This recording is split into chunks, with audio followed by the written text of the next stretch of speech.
Dipa. Dipa. So Dipa বয়স কত এই মুহূর্তে? 30+। 30+। জন্ম জেলা কোথায়? সিরাজগঞ্জ। সিরাজগঞ্জে। দীপা 30+ এজ এবং সিরাজগঞ্জে। সো দীপা আপনি শুরু করেন, কোথা থেকে বলবেন? আমরা 4 ভাই 4 বোন। আমি ফ্যামিলিতে সবার ছোট। সবার ছোট। বাবা কি করতেন? বাবা ডক্টর ছিলেন, ভিলেজ ডক্টর। Village doctor. তো আমার যখন জন্ম হবে, আমি যখন পেটে ছিলাম, আমাকে মানে আমার মা চাচ্ছিলেন না আমার জন্ম হোক। আমাকে নষ্ট করার জন্য অনেক কিছু ট্রাই করেছেন, কিন্তু হয়নি। তারপরেও আমার জন্ম হলো। তো আমি বড় হওয়ার পরে যেটা শুনলাম, মা প্রায়ই আমাকে বলতেন যে তোর জন্মের সময় তোকে চেয়েছিলাম মেরে ফেলবো, তুই যখন তোর জন্ম হয়নি তখনও ট্রাই করতাম, তারপরে জন্মের পরেও ভাবতাম যে অনেক মানে তার জানা একটা কাহিনী আছে যে কার যেন অনেক বাচ্চা ছিল, তো লাস্টে যে বাচ্চাটা হয়েছে ওটাও মেয়ে।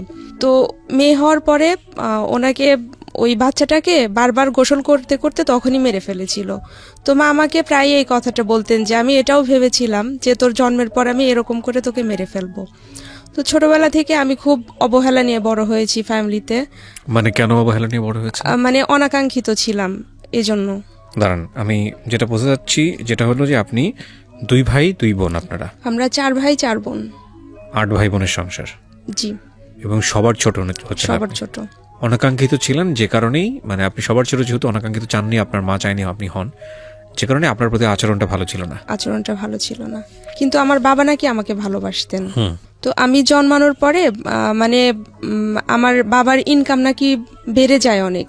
বাবা যে পেশাতে ছিলেন ওটা ইনকামটা বেড়ে যায়, এবং ওই বছর নাকি আমাদের জমিতে অনেক ফসলও বেশি হতে থাকে। তা এজন্য আমার বাবা অনেক বেশি ভালোবাসতেন আমাকে। মায়ের চেয়ে কন্যা সন্তান রহমত এটা বলা হয়, এটা আমাদের ধর্মে আছে। মানে মায়ের চেয়ে আমার বাবার কাছে আমি বেশি আদর পেতাম, বাবা আমাকে বেশি ভালোবাসতেন। তারপর আমি মানে ছোটবেলা থেকেই আমার হচ্ছে পা ব্যথা করে, হাত পা ব্যথা করে, টনসিল ফুলতো। তখন ওই যে বাবার যে ওষুধ ছিল ওই ব্যথার ওষুধটা মাঝে মাঝে খাইয়ে দিতেন। তখন একটু কম মনে হতো, আবার কয়েকদিন পরে হাঁটতে পারতাম না, মানে একটু বেশি হাঁটলেই পা ব্যথা করতো। তারপর হাঁটা ছাড়াও বেশি ব্যথা করতো, এরকম হাত পা ফুলে যেত, ঘন ঘন টনসিল ফুলতো। তো এটা নিয়ে অনেকদিন আমি মানে অসুস্থ ছিলাম, অনেকদিন ভুগেছি এটাতে। মানে তখনও জানতাম না যে এরকম কোনো অসুখ আছে। তারপর এমনি বাবার ওষুধ খাওয়াতেন আমাকে, মানে তখন তো বাবা 94-এ মারা যান। তারপর আমাদের ওই পেশাটা মা দেখতেন, মানে গ্রাম্য চিকিৎসক হিসেবে মা ছিলেন। তো মা আমাকে ওষুধ খাওয়াতেন। তারপর একদিন ডক্টরের কাছে নিয়ে যাওয়া হলো আমাদের উপজেলা স্বাস্থ্য কমপ্লেক্সে। ওখানে একজন ডক্টরকে দেখানো হলো, উনি বললেন শিশু হসপিটালে নিয়ে যেতে। তো ওখানে যাওয়ার পরে ব্লাড টেস্ট করা হলো, উনি বললেন যে রিউমেটিক ফিভার। এবং ওইটা এমন একটা পর্যায়ে চলে গেছে, মানে জীবাণুর মাত্রাটা এত বেশি যে ডাক্তার বলছেন যে এর আগে কোনো পেশেন্টের শরীরে এতটা জীবাণু পাননি আমার যতটা পেয়েছিলেন। ওকে। তো ওখানে 5 বছর ট্রিটমেন্ট করা হয়। বয়স কত তখন আপনার? আমার বয়স কত আমার মনে নেই। আপনি স্কুলে পড়তেন ওই সময়টাতে? স্কুলে পড়তাম, বা পড়ার আগে থেকেই তো অসুস্থ শুরু হয়ে গেছে, তার ওই অবস্থায় আপনার স্কুলে যেতে হয়েছে? জি। তারপর আমি ওখানে ট্রিটমেন্ট করতে থাকি। তো একটা পর্যায়ে এসে মানে এত বেশি পরিমাণ ওষুধ খেতে হতো আমাকে, প্রতিদিন 13-14টা ট্যাবলেট খেতে হতো। আর মাসে 1 মাস পর পর 12 লাখ পাওয়ারের একটা ইনজেকশন ছিল, ওইটা আমার শরীরে পুশ করা হতো। এবং ওই ইনজেকশনটা এত বেশি পাওয়ারফুল ছিল যে 1 মাসে যে পাশে নিতাম তারপরের মাসে ওইটা অন্য পাশে নিতে হতো, কোমরে ওইটা ইউজ করা হতো, পুশ করা হতো।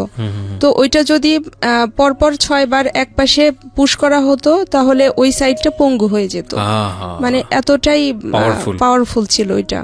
তো আমার ট্রিটমেন্ট করা হচ্ছে, কোনোভাবেই কোনো কাজ হচ্ছে না, ধীরে ধীরে বেশি হয়ে যাচ্ছে। তো আমি তো তখন ক্লাস 3 থেকে আমি প্রাইমারি স্কুলে ক্লাস 3 পর্যন্ত পড়াশোনা করেছি। তারপর আমাদের গ্রামে মাদ্রাসা ছিল, আমাকে মাদ্রাসায় দেয়া হলো, ক্লাস 4-এ ভর্তি করে দেয়া হয়েছিল। তো আমি মানে ধীরে ধীরে পড়তাম, কোনো কিছু মনে রাখতে পারতাম না। ওষুধ খাওয়ার জন্য আমি ওই মানে পড়াশোনা করছি, খুব আগ্রহ ছিল আমার। আমি যখন পড়তে বসছি, হয়তো একটা লাইনের শুরুতে পড়তাম, পরে লাইনের শেষে যে ফার্স্টের কি ছিল ওইটা আমি বলতে পারতাম না, মানে আমার কোনো কিছুই মনে থাকতো না। আর তখন মানে আমার মনে আছে আমি যখন ক্লাস 8-9-এ পড়ি, এইটে পড়ি যখন, তখন মানে আমাদের যে উপজেলাতে যে ডাক্তারকে দেখানো হতো, উনি বলেছিলেন যে আমার দুটো কিডনি এবং হার্টের ভাল্বটা একদম ড্যামেজ হয়ে গেছে। আর ওই সময়টা আমাদের গ্রামের অনেকেই রিউমেটিক ফিভারে মারা যায়। তো ভাইয়া তখন, বড় ভাইয়া ঢাকাতে জব করেন, ভাইয়া একদিন বাড়ি গিয়েছেন, মা তখন খুব কান্নাকাটি করছেন যে ওর এরকম অবস্থা, অনেকেরই তো শুনেছি ঢাকাতে নিয়ে ট্রিটমেন্ট করে ভালো হয়েছে, তো ওকে একবার ঢাকাতে দেখানো যায় না। তারপর ভাই আমাকে ঢাকাতে নিয়ে আসেন 99-এ। আচ্ছা। তারপর ঢাকাতে আমার ট্রিটমেন্ট শুরু হয়। আমার উপজেলাতে 5 বছর ওখানে ট্রিটমেন্ট করার পরে যখন একদমই খারাপ অবস্থা, কোনোভাবে ডেভেলপ হচ্ছিল না, তখন আমাকে ঢাকাতে নিয়ে এসে ট্রিটমেন্ট শুরু হয়। তারপরে এখানেও সেম অবস্থা, আমার অনেক ওষুধ খেতে হতো এবং প্রতি মাসে আমাকে ইনজেকশন নিতে হতো। ওকে। আর প্রতি মাসে আমাকে এখানে চেক আপ করানো হতো। তো ভাইয়া প্রতি মাসে আমাকে ওষুধ কিনে দিতেন, এবং মাস শেষে যদি কোনো একটা ওষুধ কিনতে হতো, মাকে যদি বলতাম যে মা আমার ওষুধটা শেষ হয়ে গেছে, আমার ওষুধ কিনতে হবে, মা খুব রাগারাগি করতেন, বলতেন যে এত মানুষ মারা যায়, তুই মরতে পারিস না, তোর জন্য আমার সংসারে কোনো আয় উন্নতি হচ্ছে না, তোর পিছে যত টাকা খরচ করি এটা যদি আমি জমা করে রাখতাম তাহলে আমার অনেক কিছু করতে পারতাম আমি এই টাকাটা দিয়ে। উইথ ডিউ রেসপেক্ট, আমি এখানে একটা কথা বলি, মাদেরকে নিয়ে দুনিয়াতে আসলে কোনো আলোচনাই হয় না, সমালোচনাই হওয়া উচিত না। জি জি। এটা মারা যে খুব ইন্টেনশনালি করেন তাও না, তবে এটা ঠিক যে এটা ইম্প্যাক্ট ক্রিয়েট করে, কারণ ওই বাচ্চা কিন্তু ওই সময় বোঝার কথা না। মা হয়তো রাগে কষ্টে অন্যান্য চাপের কারণে এই ধরনের কথা বলে ফেলেন, কিন্তু এটা ঠিক যে আমরা তো সবাই বড় হয়েছি, আমরা ওই বয়সটাকে যদি একটু বোঝার চেষ্টা করি যে মা আমাকে কেন এরকম ব্যবহার করবে, মা আমাকে কেন এই কথাটা করবে। ছোটবেলায় মার হাতে মার খায়নি এরকম বাচ্চা খুব কমই আছে। হ্যাঁ, কিন্তু ওই যে মার খেলে যে নিজের ভিতরে এক ধরনের খারাপ লাগাটা তৈরি হয়, বা এটা খুব এক্সট্রিম লেভেলে যে খুব বড় রকমের একটা ইম্প্যাক্ট তৈরি করতে পারে, এইটাও একটু মাদেরকে চিন্তা করতে হবে এবং প্যারেন্টাল সাইড থেকেও একটু চিন্তা করা উচিত। হ্যাঁ, কিছু কিছু বাচ্চা থাকে একবার বিয়ন্ড কন্ট্রোল, অনেক সময় দেখা যায় কিছু বলা যাচ্ছে না, তখন রাগে ক্ষোভে অনেক ধরনের বাজে কথা বলে ফেলে, এবং যেটা হয়তো তার মনে একটা ইম্প্যাক্ট তৈরি করে। তবে এটা ঠিক যে আপনি যেটা বলছেন সেটা খুব দুঃখজনক। তবে আমি কেন জানি বলতে চাই যে আসলে মা তো মা হয়তো ওইটা মিন করে বলেননি। যাই হোক, বলেন তারপর। তবে আমার আপুকে আমার চেয়ে বেশি ভালোবাসতেন, এগুলো চোখে লাগে খুব। হ্যাঁ, মানে মা বলতেন যে আমার যে সন্তানরা আছে তাদের মধ্যে আমি আমার বড় ছেলেকে সবচেয়ে বেশি ভালোবাসি, আর সেজো মেয়েকে সবচেয়ে বেশি ভালোবাসি। এনাদের দুজনকে নাকি মা আল্লাহর কাছ থেকে চেয়ে এনেছেন, এরকম বলতেন। তো আমি মানে ওই অসুস্থ থাকতাম, আর মানে ফ্যামিলিতে ছোট হলে ছোটরা সবসময় বেশি সাপোর্ট পায়, সবকিছু বেশি বেশি পায়, এটা আমি কখনোই পেতাম না। তো মা বলতেন যে তুমি তো হাঁটতে পারো না, তোমাকে বাহিরে দেব কি করে, তোমাকে এই গ্রামের মাদ্রাসাতেই পড়তে হবে। তো পড়তাম, আমি খুব আগ্রহী ছিলাম পড়াশোনাতে, যদিও ভালো স্টুডেন্ট ছিলাম না। আমার স্কুলে যখন পড়তাম ওই 7, 8, 5 আমার বই ওইভাবে কিনে দেয়া হতো না, আমাকে যে যতগুলো সাবজেক্ট আছে সবগুলো বই কিনে দিবে এইভাবে দিত না, মানে আমার প্রতি কারো কোনো আগ্রহ ছিল না। পরে আমাদের গ্রামে যে ফ্রেন্ডরা ছিল ওদের কাছ থেকে আমি বই নিয়ে পড়তাম, এবং শর্ত ছিল যে পরীক্ষার দিন ওদেরকে দেখাতে হবে। ওদের কাছ থেকে বই নিয়ে পড়তাম। আমি পরীক্ষার সময় একটা ছিটে 3 জন করে বসা হতো, আমি মাঝখানে বসতাম আর 2 জন 2 পাশে বসতো, ওরা আমারটা দেখে দেখে লিখত। আমি যখন এসএসসি পরীক্ষা দেই 2001 সালে, 2টো সাবজেক্টে ফেল করি, আরবিতে এবং অঙ্কতে। ফেল করার পরে 2002 সালে আমি আবার 2টো সাবজেক্ট পরীক্ষা দেই। পরীক্ষা দেওয়ার পরে তখন আবার আমি অঙ্কে পাশ করি, আরবিতে ফেল করি। 2002 সাল থেকে একটা নিয়ম চালু ছিল যে কেউ এক সাবজেক্টে ফেল করলে কলেজে ভর্তির সুযোগ পাবে। তো আমাকে কলেজে ভর্তি করে দেয়া হয় যে ইয়ার লস দিব না, তুমি কলেজে ভর্তি হও। তো কলেজে ভর্তি হলাম, হওয়ার পরে 1 বছর ক্লাস করলাম। আমি আবার এসএসসি পরীক্ষা দিলাম, আমি আবারও একটা সাবজেক্টে ফেল করলাম। ফেল করার পরে আমার কলেজের ভর্তিটা বাতিল হয়ে গেল। মানে কয়বার ফেল করলেন পরপর? 3বার। 3বার ফেল করলেন। মানে এমন ছিল যে আপনি পড়াশোনা করতেছেন কিন্তু আপনি মনে রাখতে পারছেন না? আমি মনে রাখতে পারছি না। আচ্ছা। আমি খুব পড়তাম, মানে সব সময় হয়তো বসে কোনো কাজ করছি, আমার পাশে বইটা খোলা আছে, আমি পড়ছি। মানে ও চেষ্টা করছে কিন্তু গিভ আপ করে নাই, ফেল করে যাচ্ছে কিন্তু সে আমি হাল ছাড়েনি। তারপর যখন আমার এসএসসি রেজাল্ট হতো আমি ফেল করতাম, মা খুব বকাঝকা করতেন যে তোর জন্য আমি সমাজে মুখ দেখাতে পারি না, তুই মরে যেতে পারিস না। মানে আমার ফ্যামিলিতে আমার কাজিন যারা ছিলেন ওনারা ওরা পাশ করে ভালো যেত। স্টুডেন্ট। প্রতি বছর এই এই এই বিশেষ সময়টা তাহলে ওর মনটা কেমন থাকতো? ও সারা বছর চেষ্টা করছে বা পাচ্ছে না। যাই হোক, তখন আমাদের প্যারেন্টাল জায়গাগুলো মানে ডেভেলপ করা উচিত। অনেক হ্যাঁ। সময় আমি সুইসাইড করার জন্য ট্রাই করেছি, কেন জানি হয়নি। তারপরে ও পড়াশোনা চালিয়ে যেতাম। তো আমার ভাইয়া ভাবি দেশের বাইরে থাকতেন, ভাইয়া ভাবি মাকে চিঠি লিখতেন যে ও যে বেঁচে আছে এই তো অনেক কিছু, ওকে কখনো প্রেশার দিয়েন না, ও নিজের ইচ্ছা মতো যতটুকু পড়াশোনা করতে পারবে করবে। আবার রেজাল্টের সময় মা আবার রাগারাগি করতেন। তখন আমার সেজো কাকা ছিলেন, আমার কাকা মাকে খুব বোঝাতেন যে দেখেন ও যে আগ্রহ করে পড়াশোনা করে এই তো অনেক কিছু, ওর তো বেঁচে থাকারই কোনো কথা না। তো এইভাবে চলতে থাকে।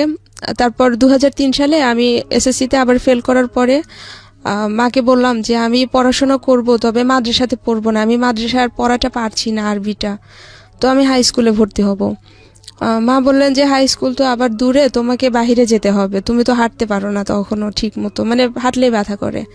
তো তারপরে ওই সময় আমার এক রিলেটিভ একটা হাই স্কুলে জব করেন 2004 সালে। ওই সময় হচ্ছে আমাদের উপজেলাতে যে হাই স্কুল ছিল ওখানে ভর্তির ব্যাপারে আমার আপু কথা বলতে গিয়েছেন। তো ওই ভাইয়া আমাদের বাড়িতে এসেছেন, আসার পরে বলছেন যে আমার স্কুলে ক্লাস 9-এর রেজিস্ট্রেশন চলছে, তো আমার নামে একজন স্টুডেন্টের নাম ছিল, বলছেন যে ওই নামে আমি রেজিস্ট্রেশন করেছি, ওকে অন্য স্কুলে দেওয়ার দরকার নেই। তো আমি বললাম যে আপনার স্কুলটা তো বেশি দূরে, আমি ওইখানে যেতে পারবো না, আর আমি ওইখানে পড়বো না। ভাইয়া বললেন যে না, তোমার ক্লাস করতে হবে না, তুমি শুধু এসএসসি পরীক্ষাটা দিও। তো বললাম যে ঠিক আছে। তো তখন বই টই নিয়ে বাড়িতে পড়ি। তো আমি তো সারা জীবন মাদ্রাসায় পড়ে এসেছি, ক্লাস 4 থেকে এসএসসি পর্যন্ত। তো তখন মানে বুঝতে পারছিলাম না, অঙ্কটাও জটিল লাগে, ইংলিশটাও জটিল লাগে। 3 মাস কোচিং করলাম। কোচিং করার পরে আমি হাই স্কুল থেকে আবার পরীক্ষা দিই 2005-এ। ওখানে পরীক্ষা দিয়ে আমি আবার অঙ্কে ফেল করি। আচ্ছা, অঙ্কে ফেল করার পরে তারপর প্রাইভেট পড়তাম, মানে 4 বার ফেল হলো? 4 বার ফেল হলো। এসএসসি 4 বার? এসএসসি 4 বার। আমার গ্রামে একজন টিচার ছিলেন, প্রাইমারি স্কুলের টিচার, ওনার কাছে আমাদের ফ্যামিলি সবাই প্রাইভেট পড়তো। তো আমি স্যারের কাছে প্রাইভেট পড়তাম অঙ্ক। উনি আমাকে এমনভাবে অঙ্ক করাতেন, আমি কিছু না বুঝলেও ওই মুখস্থ করে ফেলতাম অঙ্ক করতে করতে। ওকে। তো এইভাবে আমি 2006 সালে এসএসসি পাশ করি। আপনি শেষমেশ পাশ করলেন? শেষমেশ 5 বারের বার গিয়ে না 6 বারের বার? 5 বারের বার। 5 বারের বার। আচ্ছা, 5 বারের বার আমি এসএসসি পাশ করি।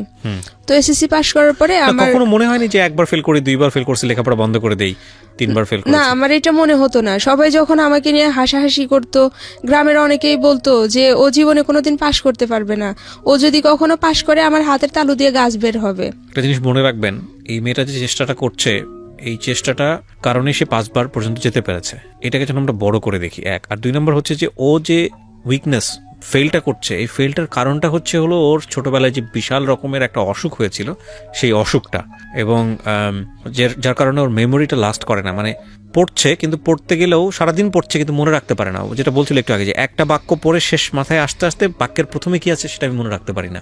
যাই হোক, সেখানে আসলে কারোরই কোনো কন্ট্রিবিউশন ছিল না, নট ইভেন ফ্যামিলি। ও নিজের চেষ্টায় 5 বারের গিয়ে ও পাশ করেছে।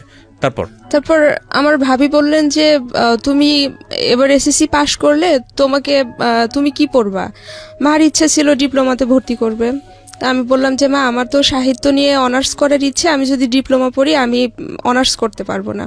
আমি কলেজে ভর্তি হই। ওই ফার্স্টে ফেল করার পরে যে কলেজে ভর্তি হয়ে আমি কলেজ থেকে বের হয়ে আসি, আমি এসএসসি পাশ করার পরে ওই কলেজে আবার ভর্তি হই।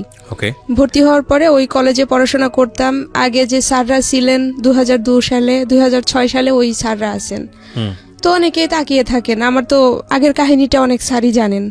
তো ওই কলেজে একজন ইংলিশ টিচার ছিলেন, উনি ভীষণ ভালোবাসতেন আমাকে এবং অনেক উৎসাহ দিতেন সবকিছুতেই। উনি চাইতেন আমি ভালো কিছু করি। আর আমি ছোটবেলা থেকেই লেখালেখি করতাম, কবিতা লিখতাম। Very good. আর আমি যতবার রেজাল্ট খারাপ করেছি, এসএসসিতে ফেল করেছি, দেখা যেত তখনই আমি একটা না একটা কবিতা লিখতাম যে আমি ফেল করেছি, আমাকে হার মানা যাবে না, আমি যেন আরো ভালো কিছু করতে পারি, নিজেকে বোঝাতেন। এটা নিয়ে আমি কবিতা লিখতাম। তো আমি যখন 2008 সালে এইচএসসি পাশ করি, আমি অ্যাডমিশন দেই অনার্সে ভর্তির জন্য। তো তারপর আমি যখন ফার্স্ট অ্যাডমিশন দেই, তখন আমি অনার্সে চান্স পেয়ে যাই, কিন্তু আমার ফ্যামিলি থেকে আমাকে ভর্তি করে না, আমাকে বাহিরে রাখবে না, আমাকে অনার্সে পড়াবে না। তো তারপর ডিগ্রিতে এনে ভর্তি করে দেয়া হয় আমাদের উপজেলাতে যে কলেজ আছে ওখানে। তো আমি আমার যে কলেজে যে ইংলিশ স্যার ছিলেন উনি এটা নিয়ে খুব মন খারাপ করেন যে তুমি চান্স পেলে তোমার ফ্যামিলি কেমন তোমাকে ভর্তি করলো না। তো আপু পছন্দ করে বিয়ে করেছিলেন। তো আমি যদি বাহিরে থাকি, আমি যদি এরকম কিছু করি, এজন্য ওর সব চাপটা আমার উপর আসতো। আর আমি ছোটবেলা থেকে খুব চঞ্চল ছিলাম, আমার অনেক ছেলে বন্ধু ছিল, ছেলেদের সঙ্গে আমার বড় হওয়া, ওদের সঙ্গে খেলা, রাস্তায় যে ফুটবল খেলতাম, এই অবস্থা। তো তারপর আমাকে ডিগ্রিতে ভর্তি করে দেয়। ভর্তি করার পরে আমাদের তখন ডিগ্রি ফার্স্ট ইয়ারে ইংলিশ ছিল, আমি তখন ইংলিশ প্রাইভেট পড়তাম। তো ওইখানে কয়েক মাস প্রাইভেট পড়ার পরে 1 মাস আমি প্রাইভেট না পড়ে 300 টাকা চুরি করি ওখান থেকে। বাসায় বলেছি প্রাইভেট পড়েছি, কিন্তু আমি না পড়ে ওই টাকাটা চুরি করি। ওইটা দিয়ে আমি আবার রিঅ্যাডমিশনের জন্য ফর্ম ফিল আপ করি। ফর্ম ফিল আপ করে আমি চুরি করে পরীক্ষা দেই। পরীক্ষা দিয়ে ওইখানে আবার আমি চান্স পেয়ে যাই। চান্স পাওয়ার পরে বাসায় যেয়ে বলি, সবাইকে বলি যে আমি আবার চান্স পেয়েছি। তো মা বলছেন যে তুই চান্স পেয়ে সবাইকে বলছিস, তোকে যদি আমি ভর্তি না করি, তোকে টাকা না দিলে তুই টাকা পাবি কোথায়? ও তখন আমি ভাইবা দিয়ে এসেছি ওই কলেজে। ভাইবা দিয়ে আসার পরে মাঝখানে একদিন সময় ছিল ভর্তির, 2900 টাকা লাগবে। মাকে এসে বললাম, মা কিছুতেই আমাকে ভর্তি করবে না, টাকাও দিবে না। তখন আমাদের ফ্যামিলিটা অনেক সচ্ছল, আমাদের কোনো অভাব অনটন ছিল না, ভাইয়ারা সবাই এস্টাবলিশড, ছোট আপুর বিয়ে হয়ে গেছে, তখন আমি শুধু একা আছি ফ্যামিলিতে। তো মা আমাকে টাকা দেবেন না।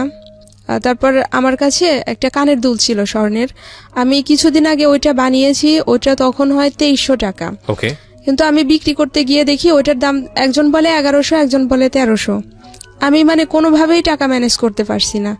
তো আমার ইন্টার লাইফের ফ্রেন্ড ছিল শিশির, তো ওকে বললাম যে দোস্ত আমি তো টাকা পাচ্ছি না, কি করি, আমি তো এবারও ভর্তি হতে পারবো না। আমার ফ্রেন্ড রাস্তায় যে মানুষের কাছ থেকে টাকা তোলে আমাকে ভর্তি করার জন্য, 2900 টাকার বোধহয় 200 না 300 টাকা কম ছিল এই ফর্ম অনার্সে ভর্তি করার জন্য। এটা আপনার ফ্যামিলি সামর্থ্য ছিল না? না, আমার ফ্যামিলি আমাকে ভর্তি করবে না। ওই যে আমার আপু সামর্থ্য ছিল কিন্তু আপনাকে দেবে না। তারপর ও আমাকে ফোন করে যে দোস্ত 200-300 টাকা কম আছে, কি করবি? তখন বললাম যে প্রবলেম নেই, ওই কলেজে একজন নেতা ছিলেন যে উনি আমার পরিচিত, ওনাকে বললে হয়তো কাজ হবে। তখন আমি ফোনে কথা বলছি, মা তখন ওইটা শুনতে পেয়েছেন। মা শুনে বলছেন যে তুই কার কাছে টাকা নিচ্ছিস? তো বলতেছে যে তুই ওর কাছ থেকে টাকা নিচ্ছিস, এইটা দিবি কিভাবে? আমি বলছি যদি কোনোদিন শোধ করতে পারি করব, না হলে আমি করব না। তারপর মা তখন বলছে যে ওর কাছ থেকে টাকা নিতে হবে না, আমি তোকে টাকা দিব, তবে একটা শর্ত আছে। তো বললাম কি শর্ত? মা বলছেন যে তুই কোনোদিন ভার্সিটিতে ক্লাস করতে পারবি না। কেন চাচ্ছিল না যে আপনি ক্লাসে যান? ওই যে বললাম না যে আপু রিলেশন করে বিয়ে করেছিলেন। তো আপনার মায়ের ধারণা ছিল যে আপনি শুধু মায়ের ধারণা না, আমাদের ফ্যামিলি সবার ধারণা ছিল ভার্সিটিতে গেলে প্রেম করবে। হ্যাঁ, ভার্সিটিতে গেলে প্রেম করবে। আর আমার আপু অনেক ভদ্র ছিলেন, খুব কম কথা বলতেন, ওকে সবাই খুব বিশ্বাস করতো। আর আমি খুব চঞ্চল ছিলাম, আমাকে কেউ বিশ্বাস করতো না। বললাম যে ঠিক আছে, তুমি আমাকে অন্তত ভর্তিটা করে দাও, আমি কোনোদিনও ক্লাস করব না, আমার শুধু একটা ইচ্ছেটা পূরণ হোক যে আমি অনার্সে ভর্তি হয়েছি। তারপর ভর্তি হলাম।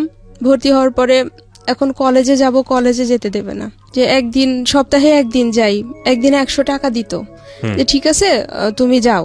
সকালে আমাদের বাড়ি থেকে আমাদের উপজেলাতে যেতে 1 ঘন্টা সোয়া ঘন্টা সময় লাগতো, এবং ওখান থেকে একটা বাস যেত আমাদের জেলা শহরে, ওইটা সকাল 7:10, এবং ওই সকাল 7:10 বাসটা ধরার জন্য আমার বাড়ি থেকে আমাকে ভোর 4:45 বের হতে হতো।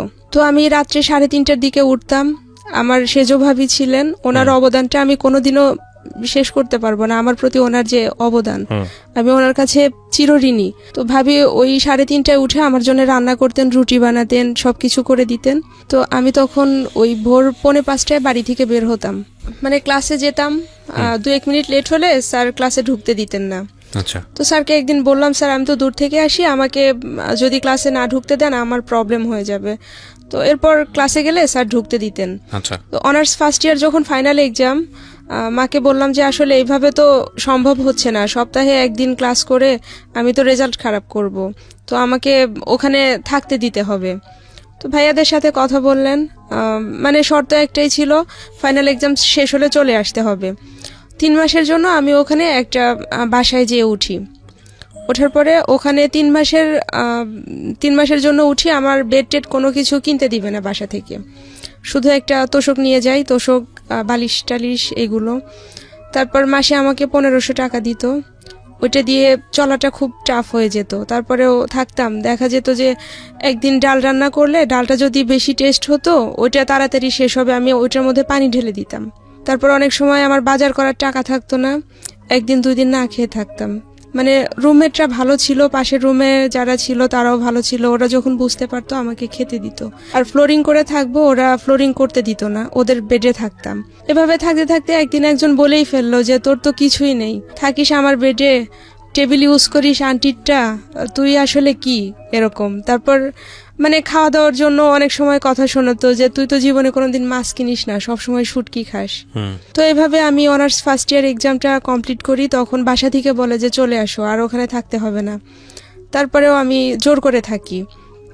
তারপর আমি এক্সাম হলে বসে আছি, মানে খুব শক্ত করে সবকিছু ধরে আছি যেন কেউ বুঝতে না পারে।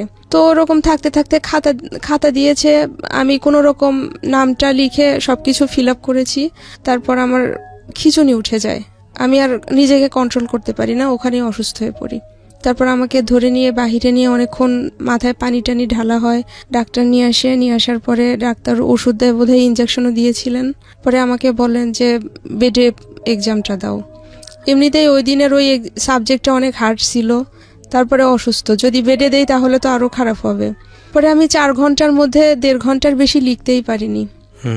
তারপরে কোনোভাবে আমি এক্সামটা শেষ করি। এক্সাম শেষ করে যখন বের হই, ওই কলেজের ভাইস প্রিন্সিপাল স্যার ছিলেন। তো স্যার আমাকে ডেকে বলছেন যে তোমার মানসিক প্রবলেম কবে থেকে।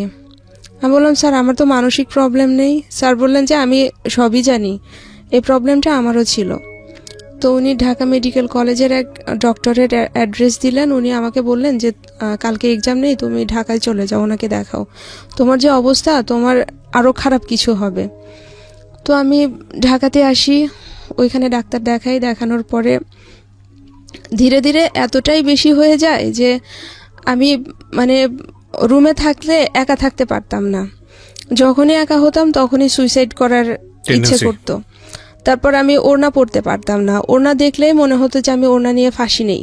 যখন আমার ওরকম খারাপ লাগতো, আমার রুমের যত কাপড় ওড়না জাতীয় যত কিছু আছে আমি নিয়ে পাশের রুমে রেখে আসতাম। ওয়াশরুমে যেতাম, ওয়াশরুমে যে একা থাকতাম, ওই সময়টাও মনে হতো আমি ফাঁসি নেই। আচ্ছা, এই ফাঁসি নেওয়ার মোমেন্টটা আপনি ব্যাখ্যা করতে পারেন যে কি মনে হতো, যে ফাঁসি নিলেই আরাম, এরকম কোনো কিছু? হ্যাঁ, মনে হতো যে আমি ফাঁসি নিয়ে ঝুলে পড়ি, তাহলে আমার ভালো লাগবে, হয়তো আমি সবকিছু থেকে মুক্তি পাবো। জীবনের সবচাইতে ভয়াবহতম, মানে এরপরে আর অনুভূতি হয় না। যাদের জীবনে এই ঘটনাগুলো ঘটে গেছে তারা বুঝতে পারবে। একটা কথা আছে না যে সাপের বেদনা সেই বুঝতে পারে, সাপের দংশন যে করেছে, তাছাড়া আসলে বুঝতে পারে না। একটা মানুষ যখন মৃত্যুকে সবচাইতে সেফ মনে করে, একটা মানুষ যখন মনে করে মৃত্যু মানে শান্তি, তার মানে দুনিয়ার সবচাইতে এক্সট্রিম পেইন তার মধ্যে আছে। নইলে কে তার জীবনকে ভালোবাসে না বলেন? সবাই তো তার জীবনটাকে ভালোবাসে। মানে জীবনকে মানুষ যে কত বেশি ভালোবাসে সেটা যখন মানুষ বাঁচতে পারে না এরকম একটা সিচুয়েশনে পড়ে যায় তখন বোঝা যায়। আধা ঘন্টা বেশি বেঁচে থাকবে, এর জন্য যদি একটা মানুষকে খুন করতে হয় সেটার জন্য সে রাজি হয়ে যায়। এই হচ্ছে বাঁচার তীব্রতা। তো ওই মানুষটা নিজের জীবনটাকে স্যাক্রিফাইস করতে চাচ্ছে, তার মানে তার লাইফটা কতটা পেইনফুল। এগুলো একটু ভাবার বিষয়। হ্যাঁ, কারণ আমরা আসলে সমস্যা কি, আমরা আসলে সবাই পাশের মানুষটাকে নিয়ে ভাবি না, এবং ভাবি না বলে আমাদের জীবনটা অনেক বেশি জটিল।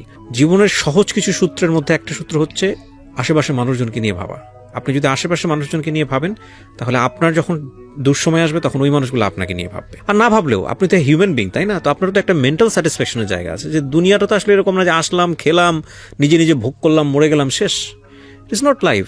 এই কারণেই বলছি যে এই ফিলটা খুব জরুরি। কারণ আজকে আপনি যে অবস্থায় আছেন, যদি সেটা ভালো অবস্থা ধরে নেই, কালকে যে আপনি একটা ডিজাস্টার মোমেন্টে থাকবেন না, এই গ্যারান্টি আপনাকে কে দিচ্ছে? এনার চাইতে হয়তো ভয়াবহ অবস্থায় থাকতে পারেন। ফিলিংসটা আসলে খুবই জরুরি। বলেন, তারপর কি হলো? তো তারপর আমি ওই 2টো এক্সাম খুব কষ্ট করে শেষ করলাম। আমি জানি যে যেদিন এক্সাম হলে অসুস্থ হয়েছিলাম ওটা আমি ফেল করব। আমি আশাই মানে পাশ করব যে এরকম আশা আমার ছিল না। ঢাকাতে যখন ডাক্তার দেখাতাম, ওনা আমাকে থেরাপি নিতে বলতেন, সাইকোথেরাপি। তো এটা নেওয়া হয়নি। তো এখানে যে ডাক্তারটা দেখাতাম ওনা আমাকে এতটাই পাওয়ারফুল ওষুধ দিতেন, ওষুধ খাওয়ার পরে আমি বালিশে মাথা রাখতে পারতাম না, আমার মাথা মনে হতো যে সম্পূর্ণটা পচে গেছে, সারা মাথা একদম নরম। তারপর আমার মুখ টুক ফুলে ঠোঁটটা আমার এত দূর পর্যন্ত নেমে এসেছিল, কান ফুলে অনেক বড় হয়ে গিয়েছিল। তো আমি 15 দিন আমাকে ওষুধ দিয়েছিল, 15 দিন ওষুধ খাওয়ার পরে আমার মানে চুলগুলো অনেক বড় আর সুন্দর ছিল। 15 দিনে আমার মাথার যত চুল পড়ে গেছে, আমার সারা জীবনে কোনো দিনে এত চুল পড়েনি। পরে আবার ওনাকে প্রতি মাসে দেখাতে হতো, 15 দিন 21 দিন মানে ডিপেন্ড করতো। তারপর একদিন ওখানে গিয়েছি, যাওয়ার পর দেখি ডক্টর আসেননি, ওনার লেট হবে আসতে, আরেকজন ছিলেন। তো ওনাকে প্রেসক্রিপশন দেখালাম, উনি আমাকে বলছেন যে আপনি কি আমাকে দিয়ে প্রেসক্রিপশন করাবেন? তো বললাম যে হ্যাঁ আপনি করে দেন। পরে ওনা আমার আগের প্রেসক্রিপশন দেখে বলছে কি যে এই ওষুধগুলো মানুষের যখন মানে মেন্টাল যারা অসুস্থ তাদের একদম শেষ পর্যায়ে যখন চলে যায় তাদেরকে এই ওষুধগুলো দেয়া হয়। আর আপনাকে যে ওষুধটা দিয়েছে আপনি বলছেন চুল পড়ে যাচ্ছে, এইটা খেলে মানুষের চোখের ভ্রু পর্যন্ত পড়ে যায়। ও মাই গড। ওনার ওষুধ খেলাম, পরে যাকে দেখালাম ওনারটা খাচ্ছি, মানে একই অবস্থা, কমে না। ওই দেখা যেত যে এমন অবস্থা ছিল যে আমি টিভিতে কোনো কাপলের নাটক দেখতে পারতাম না, পেপারে কোনো কাপলের ছবি দেখতে পারতাম না, রাস্তায় বের হলে কোনো কাপলকে দেখলে আমি অসুস্থ হয়ে যেতাম, আমার খিঁচুনি উঠে যেত। তারপর হয়তো রাস্তা দিয়ে যাচ্ছি, কোনো বিয়ের গাড়ি যাচ্ছে বা কোনো বউ সাজে কেউ যাচ্ছে, তাকে দেখলে অসুস্থ হয়ে যেতাম। এজন্য যখন ওখানে থাকতাম ওই বাসাতে, আমি শুক্রবারে সব ফ্রেন্ডরা মিলে ঘুরতে যেতাম, আমি শুক্রবারে বের হতাম না। ওই দিন হচ্ছে বিয়ে টিয়ে বেশি থাকতো, বিয়ের গাড়ি টাড়ি সাজালে ওইটা দেখলে আমি অসুস্থ হয়ে পড়তাম। তারপরে ঢাকা মেডিকেল কলেজের যাকে দেখাতাম ওনাকে অনেকদিন দেখালাম, কিন্তু কোনো ডেভেলপ হলো না। পরে আমি এখন বঙ্গবন্ধু মেডিকেল কলেজে একজন সাইকিয়াট্রিস্টকে দেখাচ্ছি, ওনাকে দেখিয়ে আমার অনেকটা ডেভেলপ হয়েছে। আমি এখন জব করছি, ভালো আছি। জবটা কবে হলো আপনার? জবটা হয়েছে আমার 2018 নভেম্বরের 15 তারিখে। 2018 নভেম্বর 15 তারিখে ঢাকাতেই? জি, একটা প্রাইভেট কোম্পানিতে আছি। আপনি বাংলায় পড়েছেন কিন্তু আপনি কাজ করছেন অন্য ডিফারেন্ট এরিয়াতে। তো নিজেই আর্ন করছেন, নিজেই নিজের সংসার চালাচ্ছেন, নিজের যে সংসার বলতে পারেন ব্যাচেলর লাইফ। জি জি। বিয়ে শাদী হয়নি এখন পর্যন্ত? জি না। আপনার গল্পটা আপনি কেন বললেন রেডিওতে? আসলে আমি বললাম এই জন্য যে একজন মানুষ চাইলে অনেক কিছু করতে পারে, তার আত্মবিশ্বাস এবং তার পরিশ্রম থাকতে হবে। যে আমি কিন্তু হার মানিনি, আমি এসএসসিতে 4 বার ফেল করে 5 বারের বার এসএসসি পাশ করেছি। আমি অনার্স করেছি, মাস্টার্স করেছি, এবং যখন অনার্স ফাইনাল পরীক্ষা দেয় তখন আমি মানসিকভাবে অসুস্থ ছিলাম, ভয়ঙ্কর অসুস্থ। মাস্টার্সে যেও আমার সেম অবস্থা, আমি অনেকবার সুইসাইড অ্যাটেম্প্ট করতে গিয়েছি, আমি সহ্য করতে পারতাম না। তারপরে আমি কিন্তু হার মানিনি। আমিও চাই যে আসলে কেউ যাতে হার না মানে, কেউ যেন হার না মানে। আমি রাইট, বলেন প্লিজ। এবং আল্লাহ হচ্ছে সত্যি ধৈর্যশীল ব্যক্তিকে পুরস্কৃত করেন, আমার মনে হয় আমি তার চরম দৃষ্টান্ত। ডেফিনেটলি। আমি সবসময় আপনাদেরকে যে কথাটা বলি, the real heroes are always unknown in the world. এই ভদ্রমহিলার কথা কিংবা ভদ্রমহিলার মতো যারা আছেন আমাদের সমাজে, তাদের কথা ইতিহাস কখনো লিখবে না। নাটক, মঞ্চ, কিংবা আমি যদি বলি সিনেমায় কিংবা ইতিহাসের বইয়ের পাতায়, মোটা বইয়ের পাতায় যাদের নাম স্বর্ণাক্ষরে লেখা হয়, তারা অনেক হাই প্রোফাইলের মানুষ, আমাদের জায়গা থেকে অনেক হাই প্রোফাইলের মানুষ। কিন্তু আমরা যারা, প্রত্যেকটা মানুষ যারা দেখছেন, যে মানুষটা এখানে বসে আছেন ইনক্লুডিং মি, আমাদের প্রত্যেকের লাইফেই কিছু না কিছু স্ট্রাগল আছে, কিছু না কিছু ব্যাপার আছে যেগুলা কোনো অংশেই তাদের থেকে কম নয়। আপনি মোটিভেশন নিতে পারেন আমাদের দীপার কাছ থেকে, কারণ দীপা হওয়া যায় জীবনে, দীপা হওয়া খুব সহজ। কিন্তু আপনি যদি ফ্লোরেন্স নাইটিঙ্গেল হতে চান, কিংবা আপনি যদি আরও বড় কোনো ফিগার হতে চান, যেটা আপনার ইতিহাসের বই থেকে, মোটা বই থেকে আপনি শিখেছেন, তাহলে জীবনটা অনেক দুর্বিষহ হতে যাবে, কারণ this is a very unique piece. কিন্তু এরকম দীপা সমাজে অনেক আছে, আপনি চাইলেই দীপা হতে পারেন। এরকম অনেক আছে আমাদের সমাজে, যাদেরকে আমি আমার জীবন গল্পে এনেছি, যারা নিজের জীবনটা যদি শুধু হাল ছেড়ে দিত তাহলে হয়তো পৃথিবী থেকে হারিয়ে যেত, কিন্তু হাল ছাড়েনি। এবং তাদের জায়গাটা থেকে স্বাবলম্বী জায়গায় আসাটা, এটা একটা ভয়ঙ্কর রকমের যুদ্ধ, এবং এই যুদ্ধ কোনো অংশেই বিশ্বযুদ্ধের চেয়ে কম নয় আমি মনে করি, কারণ নিজেকে উতরে যাওয়ার যুদ্ধ, এটা অনেক বড় যুদ্ধ। থ্যাংক ইউ, অনেক ভালো থাকেন আপনি। ধন্যবাদ তবে আপনাকে। এই মানুষগুলোর হাতেই অনেক বেশি ক্ষমতা আসা উচিত, আপনার মতো মানুষের হাতে, কিংবা এই মানুষগুলোর হাতেই অনেক অনেক বেশি টাকা আসা উচিত। কেন বলেছি জানেন? কারণ আপনি বুঝতে পারবেন যে আপনার মধ্যে যে একজন ভিকটিম আছে তার কষ্টটা কি। প্রিয় শ্রোতা, আপনারা শুনছেন জীবন গল্প, আমি আরজি কিবরিয়া আপনার সঙ্গে রয়েছি। আমন্ত্রণ জানাচ্ছি জীবন গল্পের আরো একটি এপিসোডে। আমার সঙ্গে যিনি গেস্ট রয়েছে, চলুন তার সঙ্গে একটু পরিচিত হই। যে প্রথমে আপনার নাম এবং পরিচয়টা একটু বলুন। আমার নাম মোহাম্মদ সুলতান কবির। সুলতান কবির। জি। বয়স কত?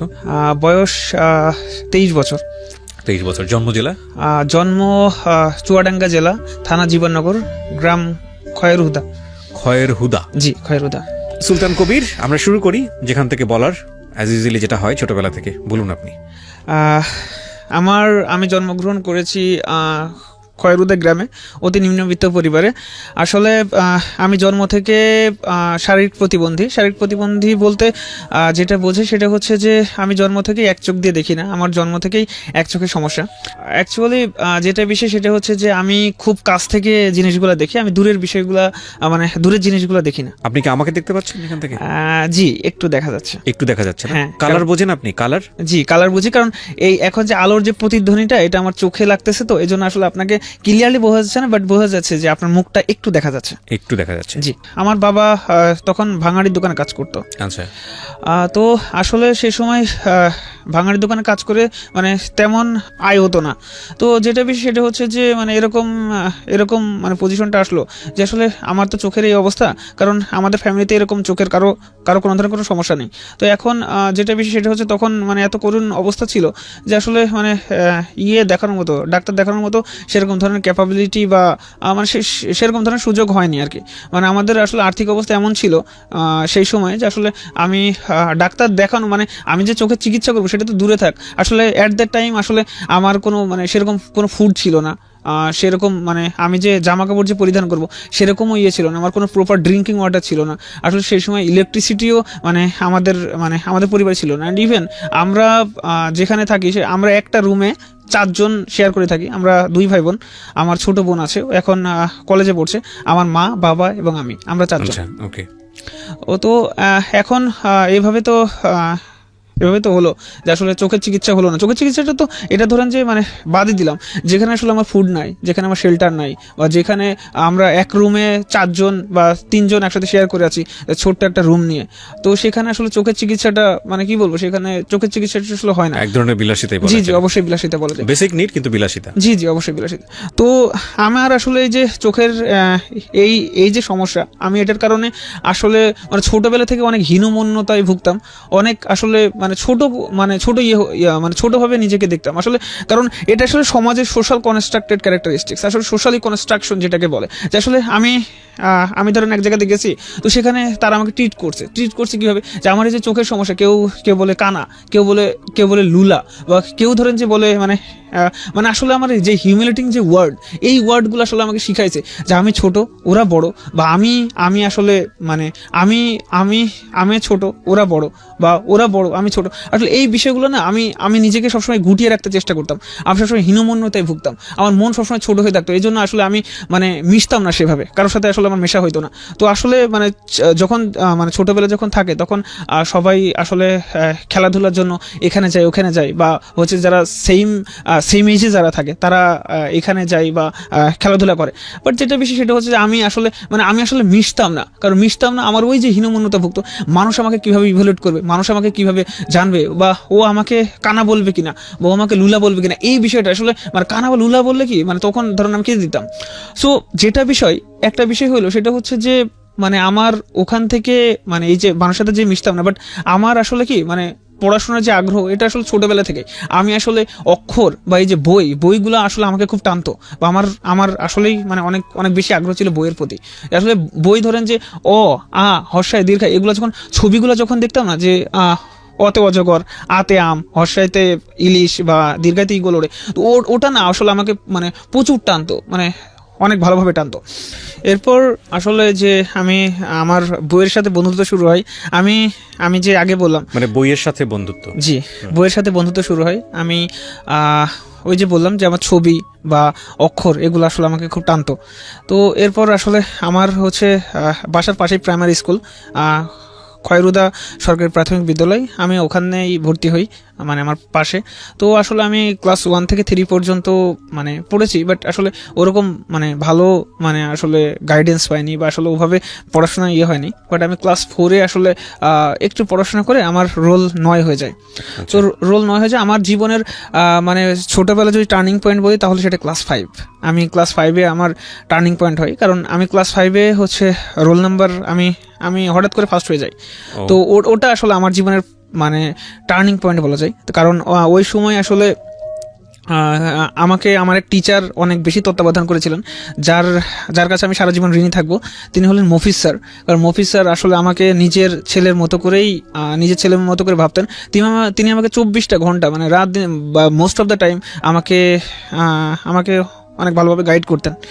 তো যেটা বিষয় সেটা হচ্ছে যে তার মানে স্যারের তত্ত্বাবধানে বা স্যারের যে ইন্সপিরেশন, স্যারের মোটিভেশন বা স্যারের এই যে পাশে থাকা, এটা আসলে আমাকে অনেক বেশি সেই সময় মানে অনেক বেশি আসলে আমাকে মোটিভেট করতে বা ইন্সপায়ার করতে। তো আসলে যেটা বিষয় সেটা হচ্ছে যে মানে সেই সময় হতো কি আসলে আমি ম্যাথ অনেক ভালো পারতাম। আসলে ম্যাথে আসলে আমার দক্ষতা ভালো ছিল। আমি ম্যাথ মানে এরকম হয়েছে যে আসলে টিচার আমাকে অঙ্ক করতে দিয়েছে, আমি আসলে মানে বই না দেখেই মানে ম্যাথটা করে ফেলছি, আসলে মুখে মুখে ম্যাথ করে দিতাম। তো টিচাররা আসলে আমাকে অনেক বেশি পছন্দ করতেন। একদিন কি হয়েছে যে আসলে আমি এভাবে ভালো করতেছি বা আমি এভাবে আগাচ্ছি, তো যেটা বিষয় যে সেকেন্ড বয় ছিল যে আসলে আমাকে মানে কোনোভাবেই আসলে দমানো যাচ্ছে না, সে মানে ফার্স্ট হতে পারছে না। তো কি করছে, একটা মজার ঘটনা আছে এখানে, সেটা হচ্ছে মডেল টেস্ট হইতো আমাদের সময়। তো মডেল টেস্টে আসলে মানে পরীক্ষা দিচ্ছি, তো 2.5 ঘন্টার পরীক্ষা আমাকে 2 ঘন্টায় হয়ে গেছে। তো আমি মানে সেখানে যে টিচাররা গার্ড দিচ্ছিলেন ওখানে আমি ম্যামকে বলছি যে ম্যাম আমার লেখাটা হয়ে গেছে। তো আমার বলতেছে যে তুমি তোমার ওই সিটে মানে হচ্ছে যে খাতাটা রেখে তুমি চলে যাও। তো আমি চলে আসলাম। আমার পাশে বসেছিল সেকেন্ড বয়। তো সে কি করেছিল, সে আসলে মানে আমি বারবার প্রথম হচ্ছি, সে ওই সুযোগটা কাজে লাগিয়ে সে হচ্ছে যে আমার খাতার 40 মার্কস কেটে দিয়েছিল।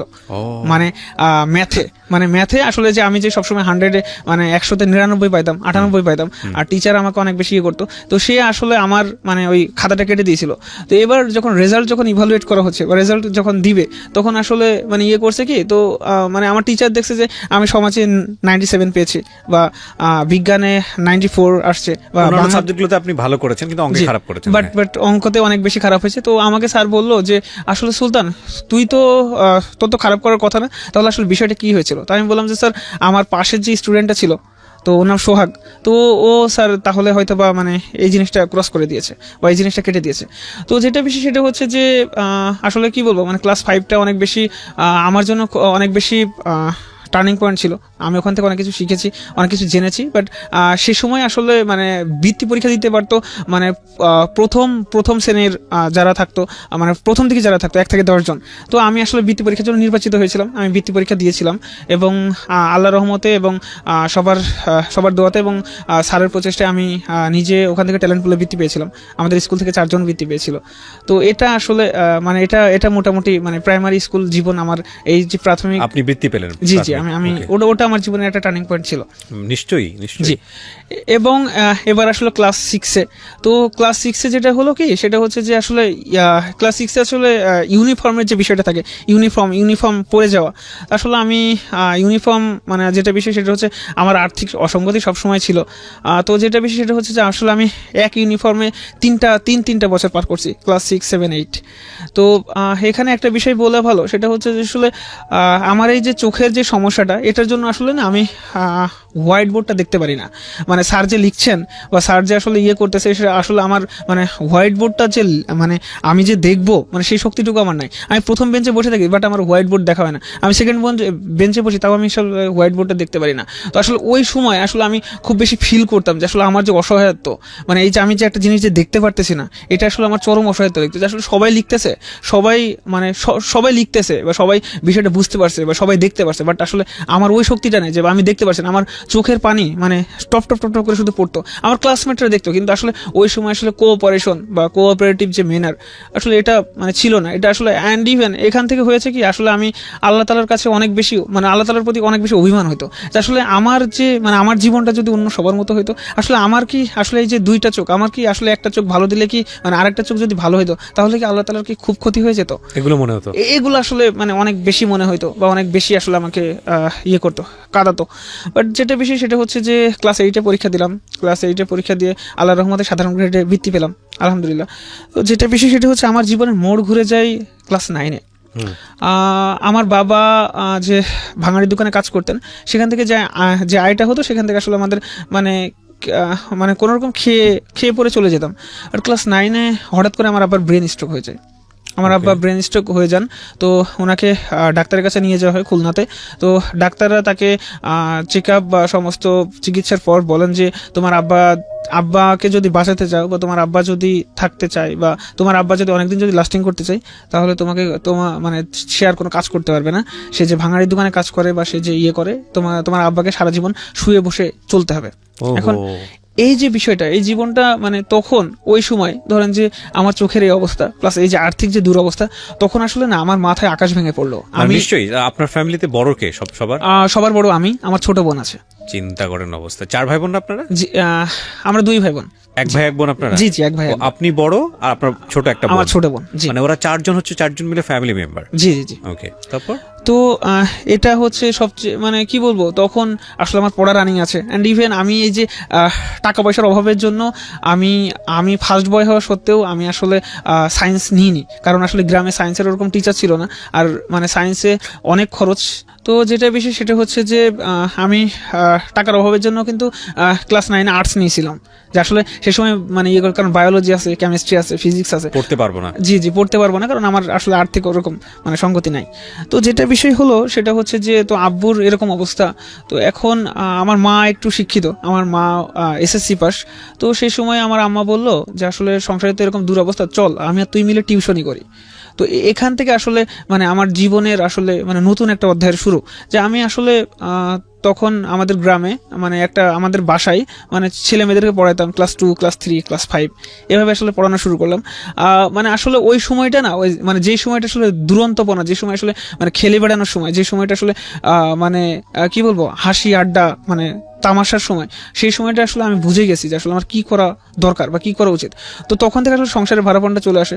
তো আলহামদুলিল্লাহ আমি আমার মায়ের প্রচেষ্টা, মায়ের মানসিক সমর্থনে আমি তখন থেকে টিউশনি করা শুরু করি। আপনার মাও টিউশনি করতেন? জি, আমার মাও টিউশনি করতেন। আমার মা যেহেতু শিক্ষিত ছিলেন, মানে এসএসসি পাস ছিলেন, তো ওখান থেকে আসলে মানে বাসায় টিউশনি করানো হতো ক্লাস 1, ক্লাস 2। কিন্তু আসলে গ্রামে আসলে টিউশনি করে খুব বেশি ফায়দা হয় না, কারণ ওখানে আসলে টাকা পয়সা খুবই কম দেয়। মানে ধরেন যে একজনকে পড়াইলে 100 টাকা, অ্যান্ড ইভেন মানে সারাদিন পড়াইতে, যেমন ধরে যে সকালে, বিকালে বা রাতে এরকম।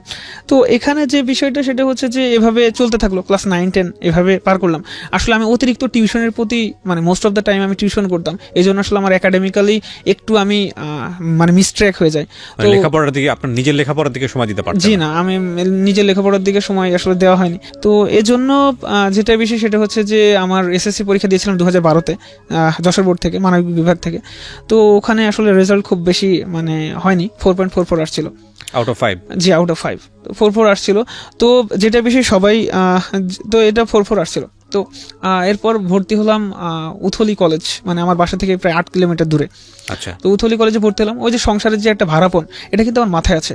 আমি কলেজে এজন্য আমি ক্লাস করতে পারতাম না, আমার কলেজের আসলে উপস্থিতির সংখ্যা খুবই কম ছিল। আমি আসলে মানে এদিকে ব্যস্ত ছিলাম যে আসলে আমার বাবাকে কিভাবে সাপোর্ট দিব, আমার ফ্যামিলিকে কিভাবে সাপোর্ট দিব, আমার সংসার কিভাবে চলবে। আমার ছোট বোনটা পড়ছে, আমার ছোট বোন আমার থেকে 6 বছরের ছোট, তো ও কিভাবে পড়বে। তো এই বিষয়টা আসলে সবসময় আমার মাথায় ঘুরঘুর করতো বা করতো। তো আসলে কলেজের একটা ইন্টারেস্টিং বিষয় আছে, কলেজে আমি ক্লাস করতাম না। তো অনেকদিন পর একদিন কলেজে গেছি, তো আমার ইংরেজি টিচার বলছে যে মানে অনেকদিন অ্যাবসেন্ট। তো সেদিন আসলে মানে বলছি যে স্যার মানে আমি অ্যাটেন্ডেন্স দিয়েছি। তো বললো যে আপনি তো অনেকদিন ক্লাস করেন না, কই থাকেন? বললাম স্যার বাসায়। তো স্যার মানে সেদিন অনেক অপমান করলেন, যে বললো যে সামনে একটা এক্সাম আছে, এক্সামটা দিয়েন। হ্যাঁ, তো যেটা বেশি সেটা হচ্ছে যে আসলে সেই সময় করলাম কি যে আসলে না, তাহলে এক্সামটা দিয়ে দেখি আসলে কি হয়। তো যেটা বেশি সেটা হচ্ছে যে এক্সাম দিয়েছিলাম, স্যারের ইংরেজি এক্সাম ছিল 80 মার্কসের।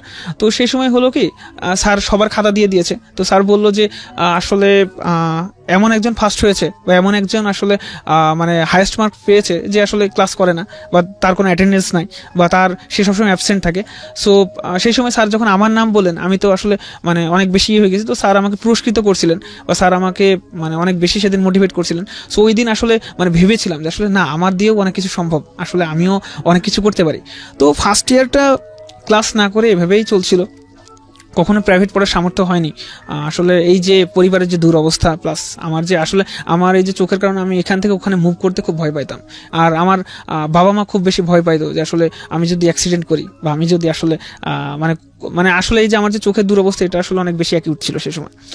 তো যেটা বিষয় সেটা হচ্ছে যে আমি ইন্টারমিডিয়েট ফার্স্ট ইয়ারটা এভাবে পার করলাম, এবার সেকেন্ড ইয়ারে আসলাম। তো সেকেন্ড ইয়ারে আমার এক ফ্রেন্ড বললো যে চল আমি তোকে নিয়ে যাবো সাইকেলে করে, বা আমি তোর সাথে থাকবো, তুই চল প্রাইভেট পড়ি। তো ওর কথাই বা ওর ইয়েতে আসলে মানে প্রাইভেট পড়তে গেলাম শহরে। তো ওখান থেকে আসলে বুঝলাম যে আসলে কম্পিটিশনটা কি জিনিস। মানে ওখানে যারা পড়তো সবাই অনেক মেধাবী ছিল বা সবাই অনেক মেরিটোরিয়াস ছিল। তো ওখানে আসলে দেখলাম যে আসলে মানে কম্পিটিশনটা কি জিনিস বা কম্পিটিশন। তো ওখান থেকে আসলে পড়ার বিষয়টা একটু মাথায় ঢুকলো যে না, আমি টিউশনি করি, বাট এর পাশাপাশি একটু মানে পড়াশোনাটা সবচেয়ে মানে ভালো করে করি। অ্যান্ড ইভেন ভাইয়া যেটা বেশি সেটা হচ্ছে যে আমি মানে মোস্ট অফ দ্য টাইম টিউশনি করতাম। আমি মানে এই যে কলেজে থাকাকালীন মানে আমি রাত 10টার আগে কখনো পড়তে বসতে পারিনি। মানে আমার টিউশনের চাপ এত ছিল, মানে আমি ব্যাচ করে পড়াইতাম। তো সকালে একটা ব্যাচ, তারপর ধরেন যে মানে দুপুরে একটা ব্যাচ ছিল, সন্ধ্যায় একটা ব্যাচ ছিল, বা রাতে একটা ব্যাচ ছিল। এভাবে করতে করতে কি মানে আমি রাত 10টার আগে কখনো পড়তে বসতে পারিনি। তো ওই যে একটা কম্পিটিশনের যে মানে ভিত আমার ভিতর চলে আসছিল যে না, এখানে আসলে পড়াশোনা করাটা খুব দরকার বা এরকম জাতীয়। এই যে অ্যান্ড ইভেন ওখানে যে মানে ওই যে আমি যে শহরে যেই মানে যেখানে পড়তাম, তো ওখানে আসলে কি মানে ওখানে মানে টিচারের ওখানে রেসপন্স ভালো হতো, ওখানে পারফরমেন্স মানে মোটামুটি ভালোই করতাম। তো ওখানে স্যার আসলে আমাকে মোটিভেট করতো বা ইয়ে করতো। অ্যান্ড ইভেন পরীক্ষা নিলে আমি মোটামুটিভাবে ফার্স্টই হইতাম বা। তো ওখান থেকে আসলে স্যার মানে আমার মাথায় গেঁথে দিয়েছিল যে তুমি যদি চেষ্টা করো তুমি অনেক পারবে বা তুমি অনেক ভালো করবে। তো ওখান থেকে আসলে মানে ক্লাস তো আমি রাত 10টার পরে মানে প্রতি ইয়েতে পড়তে বসতাম। আসলে তখন কি মানে সারাদিন ক্লান্তির পর আসলে পড়াশোনাটা মানে হয় না আসলে। প্রিয় শ্রোতা, গল্পের মাঝ মানে শরীর সায় না দিলেও আসলে আমি পড়তে বসতাম। আসলে আমাকে পড়তে হবে, আমাকে আসলে আমি যেহেতু এসএসসি রেজাল্ট খারাপ বাবা করেছি। কি তখন একেবারে বিছানা হ্যাঁ, তখন বাবা একেবারে বিছানায় আছে। তো আসলে এই যে আমি মানে নিজের সংসারে ভাড়াপণ নিয়েছি, তারপর আসলে এই যে পড়াশোনা করতেছি। সো যেটা বেশি সেটা হচ্ছে যে তো ওই সময় না আসলে শরীরটা না সায় দিলেও ভাইয়া মানে আসলে মানে ইয়েটা করতাম, মানে পড়াশোনাটা করতে বসতাম। সো আমার আসলে মানে জীবনটা ছিল কি মানে ধরেন সকালে ঘুম থেকে ওঠা, আবার ধরেন যে টিউশন করানো, তারপর আবার খাওয়া দাওয়া করে আবার টিউশন করানো, তারপর বাবার ওষুধ কিনতে যাওয়া, তারপর মানে আবার নতুন ব্যাচ আসছে, আবার মানে নতুন কোনো ব্যাচকে আসলে টিউশন মানে ইয়ে করানো, তারপর আবার নিজে আবার প্রাইভেট পড়তে যাওয়া, তারপর আবার মানে রুমে আসা। তো এইভাবে আসলে আস্তে আস্তে না মানে যে সময়টা একটু খেলে ধুলে বন্ধু বান্ধবের সঙ্গে আড্ডা দিয়ে, কিংবা আমাদের টিনেজ বয়সে যেটা হয় কোন একটা মেয়ের প্রেমে পড়া, মেয়ে হলে ছেলের প্রেমে পড়া, খুব ন্যাচারালি যেগুলো চলে আসে, সেগুলো আপনার জীবনে ছিল না।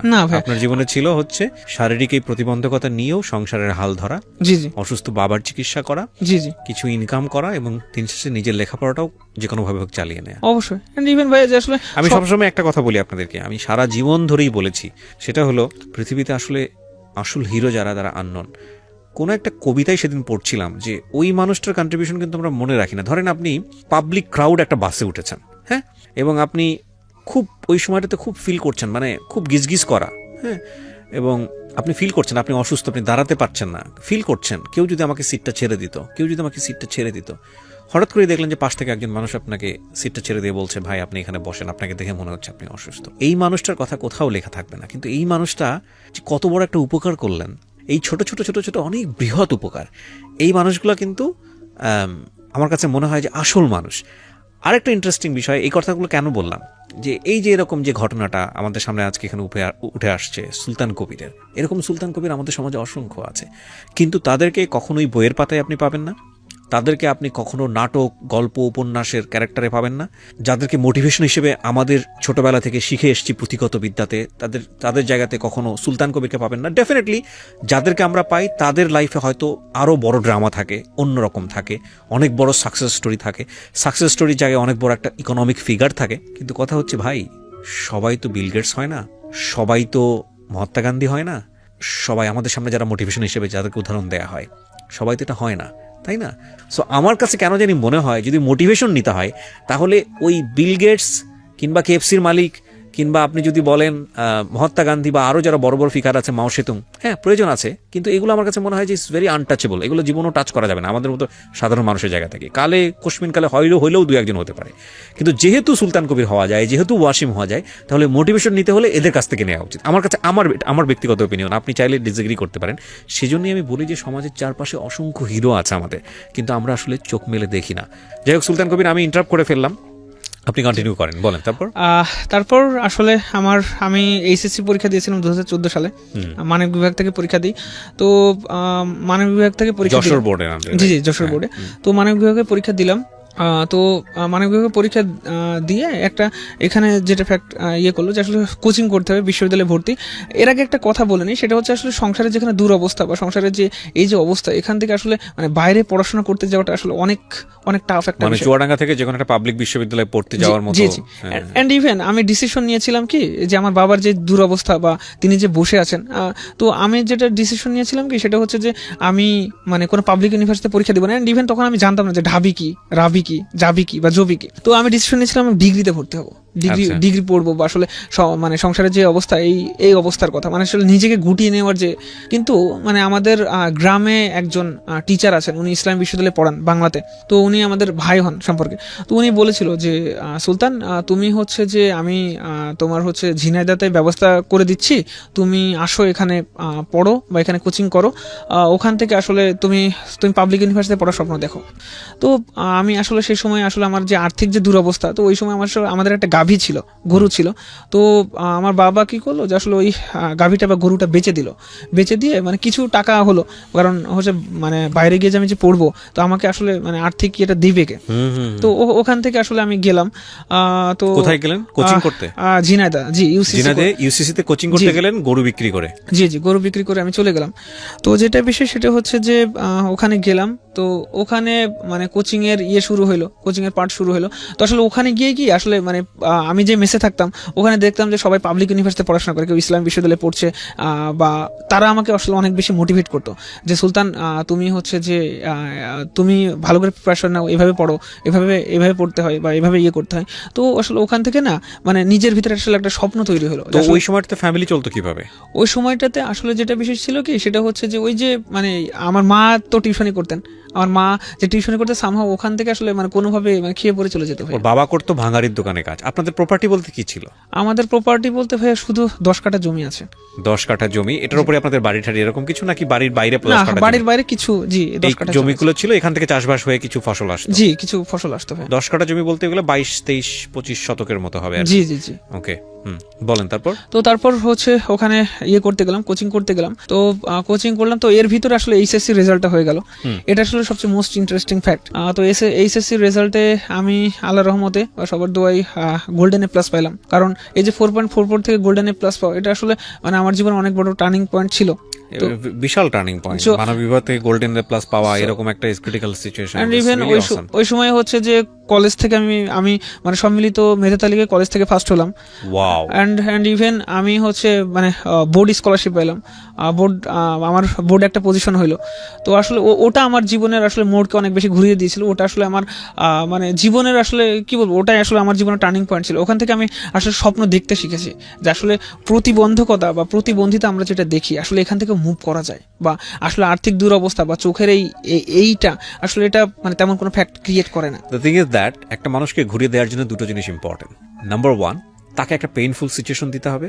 এই সিচুয়েশন থেকে ওই মানুষটার টেন্ডেন্সি বসে যাবে, আইদার সে ডিরেইলড হবে, মানে খারাপ একটা অবস্থার মধ্যে চলে যাবে, নিজেকে শেষ করে দিবে, অথবা সে ঘুরে দাঁড়ানোর জন্য ফুল ফোর্স নিয়োগ করবে।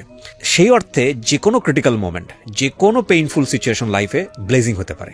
এই জন্য বলে শোককে শক্তিতে রূপান্তর করুন, নাম্বার 1। অ্যান্ড নাম্বার 2, আপনি যে কোনো ক্রিটিক্যাল সিচুয়েশনে থাকলে বা যে কোনো ধরনের ব্যাকওয়ার্ড সিচুয়েশনে থাকলে, আপনি যদি সৃষ্টিকর্তা বিশ্বাস করেন, বিলিভ মি, সামহাও আপনি যদি আপনার খালি হালটা ধরে রাখেন যে না আমি তো আসছি, নিশ্চয়ই রিজিক বা আমার সামনে আমি কত দূর যাবো না যাবো উপরওয়ালা নির্ধারণ করে রেখেছেন, আমাকে শুধু বিশ্বাস করে ধরে থাকতে হবে, ট্রাই করে যেতে হবে। অ্যান্ড বিলিভ মি, কোথা থেকে যে চলে আসে, মানে আপনার সাকসেসফুল ব্যাপারটা যে আপনি যা চিন্তা করবেন তার চেয়ে তো কত গুণ বেগে চলে আসে, আনথিঙ্কেবল।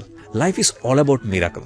সো বিশ্বাস খুব ইম্পর্টেন্ট একটা জিনিস, যেটা খুব গুরুত্বপূর্ণ। যে কোনো সাকসেস, আপনি কাজ করতে গিয়ে ছোট একটা সাকসেস পাবেন বা কোনো একটা সাকসেস পাবেন, তখন আপনার চিন্তার মোডটা ঘুরিয়ে দেয়। ইনফ্যাক্ট তাৎক্ষণিক যে কনফিডেন্সটা আপনার মধ্যে তৈরি হবে, সেটা আপনাকে লাইফ লং ফাইট করতে শেখাবে। That actually happen in this boy. Sultan Kabir, যেটা আমরা শুনতেছিলাম যে আপনি বললেন যে আপনার মধ্যে একটা কনফিডেন্ট গ্রো করলো, যে আপনি ইন্টারমিডিয়েটে আপনি যখন গোল্ডেন এ প্লাস পেলেন যে না আমাকে দিয়ে হবে, আমার চোখে না দেখা আসলে কোনো বড় ফ্যাক্ট না। জি, তারপর আসলে আমি তখন থেকে রিয়েলাইজ করতে শিখলাম যে আসলে হিউম্যান ব্রেইন হিউম্যান ব্রেন আসলে আল্লাহ তাআলা সবচেয়ে বড় একটা দান। আসলে এটাকে আসলে সবচেয়ে বেশি মানে ভালোভাবে ইউটিলাইজ করা উচিত। এই জন্য আসলে একটা কথা আছে যে আসলে human brain is the most wonderful gift by Allah for every human being. True. So এই যে বিষয়টা তখন থেকে আসলে মানে নিজের প্রতি যে আসলে যে আসলে একজন মানুষ আর্থিক দুরবস্থা বা চোখের এই বিষয়টা থেকেও আসলে আগাইতে পারে, এটা আসলে কোনো ফ্যাক্ট না। ট্রু। তারপর থেকে তারপর আমি অ্যাডমিশনে কোচিং করা শুরু করলাম, বাট আমার এই যে টাকার যে মানে আসলে আর্থিক যে দুরবস্থা ছিল এই জন্য আসলে আমি 2 মাস কোচিং করে আমি আবার বাসায় চলে আসি। তো তারপর আসলে মানে মোটামুটিভাবে ঢাকা ইউনিভার্সিটিতে ফর্ম উঠাইছিলাম অ্যান্ড রাজশাহী ইউনিভার্সিটি, তাছাড়া খুব বেশি জায়গায় ফর্ম ওঠানো হয়নি। তো আল্লাহর রহমতে ঢাকা ইউনিভার্সিটিতে পরীক্ষা দিয়ে তথ্য যোগাযোগ এবং তথ্য প্রযুক্তি এবং লাইব্রেরি সায়েন্স যেটাকে জি বলে। লাইব্রেরি সায়েন্সে ওটাতে চান্স হয়েছিল, আর রাজশাহী ইউনিভার্সিটিতে আন্তর্জাতিক সম্পর্কে চান্স হয়েছিল। কিন্তু আসলে সে সময় টাকার অভাবে ঢাকা ইউনিভার্সিটিতে ভর্তি হওয়া হয়নি। বাট So, আপনি যদি চয়েসের কথা বলেন, ডেফিনেটলি আপনার ফ্রেন্ড সার্কেল বা বড় ভাইরা নিশ্চয়ই সাজেস্ট করেছিল ঢাকা ইউনিভার্সিটি। জি আমাকে ঢাকা এবং ইউনিভার্সিটি এটা আমার লাইফের একটা খুব ইন্টারেস্টিং স্টোরি আছে। আমি রাজশাহী ইউনিভার্সিটিতে পরীক্ষা দিয়েছিলাম, জাহাঙ্গীরনগর ইউনিভার্সিটিতে পরীক্ষা দিয়ে আমি শেয়ার করে ফেলি আজকে। জাহাঙ্গীরনগর ইউনিভার্সিটিতে পরীক্ষা দিয়েছিলাম, তারপরে হচ্ছে আপনার ঢাকা ইউনিভার্সিটিতে পরীক্ষা দিয়েছিলাম, এবং বাড়ির পাশে আমার বাড়ি বগুড়া আজিজুল হকেও পরীক্ষা দিয়েছিলাম, আজিজুল হক কলেজে। মোস্ট ইন্টারেস্টিং ফ্যাক্ট হচ্ছে আমি ঢাকা ইউনিভার্সিটিতে চান্স পেয়েছি, রাজশাহী ইউনিভার্সিটিতে চান্স পেয়েছি, জাহাঙ্গীরনগরেও চান্স পেয়েছি, কিন্তু বগুড়া বাড়ির পাশে যে আজিজুল হক কলেজ সেখানে আমি চান্স পাইনি। ওকে, ঠিক আছে, এখন বললে আমার হাসি লাগে। তো যাই হোক, তো আরও ইন্টারেস্টিং হচ্ছে যে আমার শখ ছিল যে আমি ইকোনমিক্স নিয়ে পড়াশোনা করবো। তো রাজশাহীতে আমার ইকোনমিক্সে হয়েছিল, কিন্তু ঢাকা ইউনিভার্সিটিতে আমি পাবলিক অ্যাডমিনিস্ট্রেশন আরও বেশ কিছু পেয়েছিলাম। তো ইকোনমিক্সে এখানে ভর্তি হওয়ার পর আমার বড় ভাইরা যেটা সাজেস্ট করলো যে no, you should go for Dhaka university. Because আসলে ইউনিভার্সিটিতে পড়া তো শুধু একাডেমিক একটা পড়াশোনা না, এখানে আসলে পুরো এনভায়রনমেন্টটা থেকে আমরা শিখি। তো আমার কাছে কেন জানি মনে হয় যে আপনার সেই দিক থেকে এটাই বলার কথা যে library science was okay, but আপনি শুধুমাত্র অর্থ অভাবে সেই ডিসিশনটা আপনি নিতে পারেননি। এটা হচ্ছে একটা বিশাল স্যাক্রিফাইস। তো আপনি কি করলেন? তারপর মানে দেখলাম যে আসলে ঢাকাতে মানে আমার তো আসলে এক জায়গা থেকে আরেক জায়গায় মুভ করাই সমস্যা। তো সেখান থেকে এবং যে আর্থিক যে অবস্থা আসলে ঢাকাতে কিভাবে থাকবো, কিভাবে করবো, তো নিজের মন আসলে সায় দিল না। অ্যান্ড ইভেন আমি পরিবারের সাথে শেয়ার করলাম, আমার বাবা মার সাথে, যেহেতু আমার বাবা আসলে কোনো কিছু করে না। তো অ্যান্ড ইভেন স্টিল নাও মানে সে এখনো কোনো কিছু করতেছে না। সো আমার মা আসলে যে ইয়েটা করে, মানে যে ইনকামটা করে ওটা দিয়ে কোনো রকমে চলে যায়। তো আমি ডিসিশন নিলাম যে রাজশাহীতে যেহেতু আসলে মানে থাকাটা একটু সহজ, কারণ ওখানে টাকা পয়সা কম লাগে। তো এই জন্য আসলে আমি রাজশাহী বিশ্ববিদ্যালয়ে আন্তর্জাতিক সম্পর্ক বিভাগেই মানে সেশন কত আপনার? আমার সেশন 14-15, আমি প্রথম ব্যাচ আন্তর্জাতিক সম্পর্ক বিভাগে। ও, ওখানে আন্তর্জাতিক সম্পর্ক ফার্স্ট 2014 সালে ওপেন করা হয়? জি। তার মানে আপনার ডিপার্টমেন্টের সবাই তো আপনাকে চেনার কথা, আপনার টিচার যারা আছেন সবাই তো আপনাকে চেনেন। জি। তো এখানে যেটা মানে এখানে পেইনফুল যে স্টোরিটা সেটা হচ্ছে যে আমি রাজশাহী বিশ্ববিদ্যালয়ের আন্তর্জাতিক সম্পর্ক বিভাগে ভর্তি হলাম। তো ভর্তি হওয়ার পর আমার ক্লাস শুরু হয়েছিল ফেব্রুয়ারি 3 তারিখ থেকে। তো আমি প্রথম দিন মিসিং ছিলাম, 4 তারিখে গেলাম। তো সম্পূর্ণটা ইংলিশ ভার্সনের পড়াশোনা ছিল। সবসময় তাই, পাবলিক বিশ্ববিদ্যালয়ে কিন্তু এই বিষয়গুলো তাই হয়। আমার তো আসলে ক্লাসের লেকচারগুলো সবগুলো মাথার উপর দিয়ে যায়, আমি তো ক্লাসের লেকচার কিচ্ছু বুঝি না, কারণ আমি মানে ছোটবেলা থেকে বাংলা ভার্সনে পড়ে আসছি। আর ইংরেজির দক্ষতা মানে ছিল, কিন্তু এই যে মানে আসলে কি মানে আমরা যখন মানে পাবলিক ইউনিভার্সিটি তো আসলে মানে বিভিন্ন রিজিয়ন থেকে, মানে সারা বাংলাদেশের বিভিন্ন রিজিয়ন থেকে মানুষ যায়, এক একজন আসলে এক এক রকমের হয় বা এক একজন এক এক গড়নের হয়। তো আসলে এর জন্য কি আমি যে বললাম ওই যে আমি হীনমন্যতায় ভুগতাম, যে আসলে মানুষ আমাকে কিভাবে ট্রিট করবে, কিভাবে দেখবে। তো ওই বিষয়টা না আমার খুব মানে বেশিভাবে কাজ করতো। তো আমি ওখানে আসলে মানে ইংলিশ ভার্সন আমার তো আসলে মানে ভালো লাগে না, মানে আমি তো আসলে বুঝি না, সব তো মাথার উপর দিয়ে যায়। টিচার হোয়াইট বোর্ডে লিখতেছে, আমি কিছু দেখতেছি না। ইনফ্যাক্ট প্রথম বর্ষটার এরকমই যায় এন্ড ইভেন যে আমি যে কারোর সাথে যে কোঅপারেট করবো, সে কোঅপারেট করার কোনো ইয়ে নেই, কারণ আমি কাউকে চিনি না, কেউ আমাকে চেনে না, বা আমি কাউকে জানি না। তো যেটা বিষয় আমি মানে ভয় পেয়ে বা মানে বড্ড বেশি ভয় পেয়ে আমার সবকিছু মানে আমি সবকিছু ছেড়ে দিয়ে আমি বাসায় চলে যাই, মানে সব বাদ, মানে পড়াশোনা করবো না। তো আমি আমার আম্মাকে গিয়ে বলতেছি যে আম্মা, আমি পড়াশোনা করবো না, তুমি আমাকে এখানে ডিগ্রি ভর্তি করে দাও, আমি আগে যেভাবে প্রাইভেট পড়াইতাম আমি ওইভাবে পড়াবো, আমি সংসারে এইভাবে হাল ধরবো। তো আমার আব্বা বলতেছে, তোমাকে এত কষ্ট করে ভর্তি করাই দিলাম, এভাবে ঋণ নিয়ে তোমাকে হচ্ছে যে আসলে মানে ওখানে অ্যাডমিট করালাম, তুমি আসলে মানে তুমি এভাবে আসলে নিজে হেরে মানে চলে আসবা এভাবে। তারপর আমাকে আবার পাঠিয়ে দিল, আবার 2 দিন ক্লাস করলাম, আমার তো মাথার উপর দিয়ে আরও যায়, মানে ইংলিশ ভার্সন আমি কিছুই বুঝি না। তারপর আমি চলে গেলাম বাসায়, আবার চলে গেছি। ইভেন তখন যেটা বিষয় হয় কি, আমি চলে আসছি, তো ধরেন যে প্রতিবেশী বা আসলে যে সারাউন্ডিংস ম্যাটার্স, বা এনভায়রনমেন্ট ম্যাটার্স। আমি যে এনভায়রনমেন্টের ভিতরে থাকতাম, তো আমার বলতেছে কি রে তুই সবসময় চলে আসিস কেন, তোর তো মানে তুই কি ইউনিভার্সিটি বন্ধ হয়ে গেছে না, তুই ইয়ে করতেছিস কেন। তো এই যে বিষয়টা, আমি মানে রাজশাহীতে যখন যাচ্ছি তখন আসলে এই যে আমার যে ক্লাসের ভয়, যে ক্লাস করলেই আসলে ইংলিশ ভার্সন পড়তে হবে, বা আবার এই যে বাসায় গেলে কি অন্যের কাছে জবাবদিহি করতে হবে, এটা না আসলে আমি নিতে পারতেছিলাম না। দেন আমি এবার কি হয়েছে, আমার বাবা মা আমার সাথে আসছে। আমার বাবা মা ডিপার্টমেন্টে গেছে, বলতেছে স্যার আসলে ওর তো একটু চোখের প্রবলেম, বা ওর তার এই সমস্যা, ও তো ইংলিশ ভার্সনের বিষয়গুলো বুঝতেছে না। তো স্যার মানে ও আমরা খুব দরিদ্র ফ্যামিলি থেকে ইয়ে করছি, তো স্যার মানে ওকে যদি একটু কেউ যদি কোঅর্ডিনেট করতো বা ইয়েটা করতো তাহলে খুব ভালো হতো। তো স্যাররা মানে আম্মা প্লাস আব্বা ওখানে গিয়ে বলে আসলেন। তো তারপরেও আসলে ভালো লাগে না, আমি 3-3 বার বাসায় চলে গেছিলাম ভাইয়া, 3 মানে আপনি পড়বেন না? জি আমি quit পড়বো না। করবেন। তারপর একদিন বাসায় আছি, তো আমার মা দেখছি যে মানে অনেক কান্না করতেছে, যে আসলে আমার ছেলে মানে এত কষ্ট করে এসএসসি পাস করলো, ইন্টারমিডিয়েট পাস করলো, তার রেজাল্ট ভালো, সে একটা ভালো ইউনিভার্সিটিতে আল্লাহ তাআলা তাকে পাইয়ে দিল, এখন সে পারতেছে না কেন, আসল সমস্যাটা কোথায়। তো আমি একটা ডায়েরিতে লেখালেখি করতাম, তো ওই ডায়েরিতে আম্মা দেখছি লিখে রাখছে যে হে আল্লাহ আমার ছেলের মাথায় পড়া ঢুকিয়ে দাও। আসলে ওই সময়টা ওই লাইনটা আমার আসলে মেডিসিনের মতো কাজ করছিল। মানে আপনার ডায়েরিতে আপনার মা লিখে রেখেছে? জি জি। আসলে কেন? যে আসলে মানে কেন, মানে যে প্রথম পাতায় ওটা লিখে রাখছে, মানে আমি যে ডায়েরি লিখতাম ওখান থেকে আসলে পাতাগুলো আমি ছিঁড়ে ফেলছিলাম, বাট শুধু ডায়েরিতে শুধু পড়েছিল। দেখছি ওখানে লেখা আছে যে আসলে হে আল্লাহ আমার মাথায় মানে আমার ছেলের মাথায় পড়া ঢুকিয়ে দাও। তো আসলে ওই সময়টা না আসলে ওই যে বিষয়টা আমার মাথায় ওষুধের মতো কাজ করছিল। প্রিয় শ্রোতা, গল্পের মাঝখানে একটু থামাচ্ছি।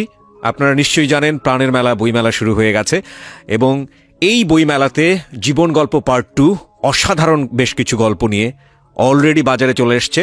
আপনারা বইটি সংগ্রহ করতে পারেন বর্ণপ্রকাশের স্টলে গিয়ে, আর ঘরে বসে আপনি সংগ্রহ করতে পারেন মাত্র 200 টাকার বিনিময়ে। আপনাকে ঘরে বসে সংগ্রহ করতে হলে যেটা করতে হবে, ফোন করতে পারেন boibajar.com এর এই নাম্বারে 09611262020। আমি আবারও বলছি 09611262020। অথবা আপনি যদি মনে করেন ফোন করে আপনার বুকিং করতে সমস্যা, ঠিক আছে, আপনাকে কিচ্ছু করতে হবে না, শুধু যেই নাম্বারটি আমি দিচ্ছি এই নাম্বারে বি লিখে SMS করবেন, আমরাই আপনাকে কল ব্যাক করব। ওকে, আমি নাম্বারটি বলছি 01617257525। আমি আবারও বলছি 01617257525। এই নাম্বারটিতে বি লিখে SMS করতে হবে। এবং যারা ঘরে বসে বইটি সংগ্রহ করতে চান অবশ্যই খেয়াল রাখবেন, বইটির যে মূল্য রাখা হয়েছে সেটার অর্ধেক অর্থ আপনাকে অগ্রিম পাঠাতে হবে, অর্থাৎ 100 টাকার মতো আপনাকে অগ্রিম পাঠাতে হবে। ওকে, আবারও গল্পে ফিরছি আমরা। তারপর আমি আম্মাকে বললাম যে আম্মা আমি চলে যাব, আমি গিয়ে ওখানে পড়াশোনা করব। তো এখানে আমার জীবনের মোড় পরিবর্তন করার ক্ষেত্রে এখানে যদি বলি সেটা হচ্ছে যে আমার এক টিচার, ইউনিভার্সিটির একজন টিচার, আমার ডিপার্টমেন্ট টিচার আমার জীবনের মোড়টা ঘুরিয়ে দিয়েছে। সেটা হচ্ছে যে তিনি ক্লাসে আসলেন, ক্লাসে এসে মানে বলতেছে যে তোমার বাবা মা তো আসছিল, তো বলছে যে আচ্ছা বাবা তুমি কি হচ্ছে হোয়াইট বোর্ড দেখতে পাও? বললাম স্যার আসলে আমি হোয়াইট বোর্ড দেখতে পারি না। বলছে তুমি তো অনেক ক্লাসগুলো মিস করে ফেলেছো, তো তুমি এক কাজ করো, তুমি হচ্ছে ক্লাসের আগে বা ক্লাসের পরে আমার সাথে দেখা করো, আমি তোমাকে ক্লাসের বুঝিয়ে দিব। আর তোমার যদি আসলে হোয়াইট বোর্ড যদি দেখতেই সমস্যা হয়, আমি যে ক্লাসে যে ডেলিভারি দিচ্ছি আমি বলবো, তুমি লিখবা পরে। এই যে বিষয়টা, এই যে টিচারের যে সাপোর্টটা প্লাস এই যে মায়ের লেখা যে লাইন বা মায়ের লেখা যে আসলে ওই যে লাইনটা, ওটা আসলে আমার এই দুইটা আসলে সবসময় মেডিসিনের মতো কাজ করলো। তো একদিন কি হলো, একদিন স্যার ক্লাসে টেস্ট নিয়েছে, ইনকোর্স না, ক্লাসে এমনিতে টেস্ট নিয়েছে। তো ক্লাস টেস্টে স্যার কোশ্চেন করেছে, আমি অ্যান্সার দিয়েছি।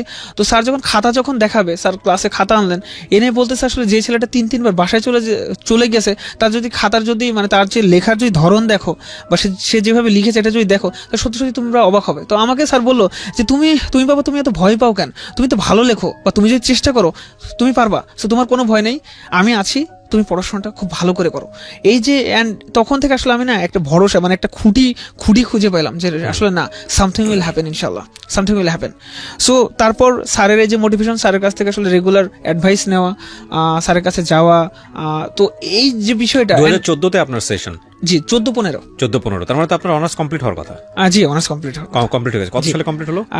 আমার অনার্স কমপ্লিট হয়েছে ভাই 2019-এ। এই তো কত বছর? জি গত বছর। আচ্ছা, আপনি মাস্টার্সে পড়ছেন এখন নাকি? জি মাস্টার্সে অ্যাডমিট হয়ে গেছেন। জি কোন শিক্ষকের কথা বলছিলেন যে শিক্ষক আপনাকে অনেক বেশি ইন্সপায়ার জি করেছেন অনেক অনেক বেশি ইন্সপায়ার নাম করতেন। কি ওনার? ওনার নাম শরীফুল ইসলাম স্যার। উনি স্যার এখন ইন্ডিয়াতে পিএইচডির জন্য আছেন। ওকে। তো সেই সময় আসলে তো এই যে ইন্সপিরেশন, স্যারের ইন্সপিরেশন, তো আমি ক্লাসে ওভাবে পরীক্ষা দিই, স্যার আমাকে যেভাবে ফলো আপ করলেন বা এইভাবে যেভাবে আমাকে মোটিভেট করতে থাকলেন, আসলে আমি একটা খুঁটি খুঁজে পেলাম। তারপর থেকে আসলে আমি আমার জীবনে মানে পরিশ্রম জিনিসটা আমি করতে শুরু করলাম, যে আসলে আমি আগের যেই মানে ছিলাম, যে আসলে আমি যদি এত টিউশনি করি বা এত কষ্ট করে যদি আগের ইয়েতে যদি মানে পড়াশোনা করতে পারি, তাহলে এখনো সম্ভব। তো আপনি আপনার এই একাডেমিক পড়াশোনার খরচটা কিভাবে জোগাড় করতেন? পড়াশোনা ভাইয়া সেখানে আসলে টার্নিং পয়েন্ট হিসেবে কাজ করেছে ডাচ বাংলা ব্যাংকের ভিত্তি। আমি ডাচ বাংলা ব্যাংকের ভিত্তি আল্লাহর রহমতে পেয়েছিলাম, ওটা মে মাসে হয়েছিল। ওর আগে এটা দেখি আপনাদের ফুল একাডেমিক সাপোর্টটা পেয়েছেন ওখান থেকে? ওখান থেকে ফুল ভাইয়া, ওখানে আসলে কি মানে ওরা প্রতি মাসে 2500 করে টাকা দিত, ওখান থেকে কোনোভাবে চলতো।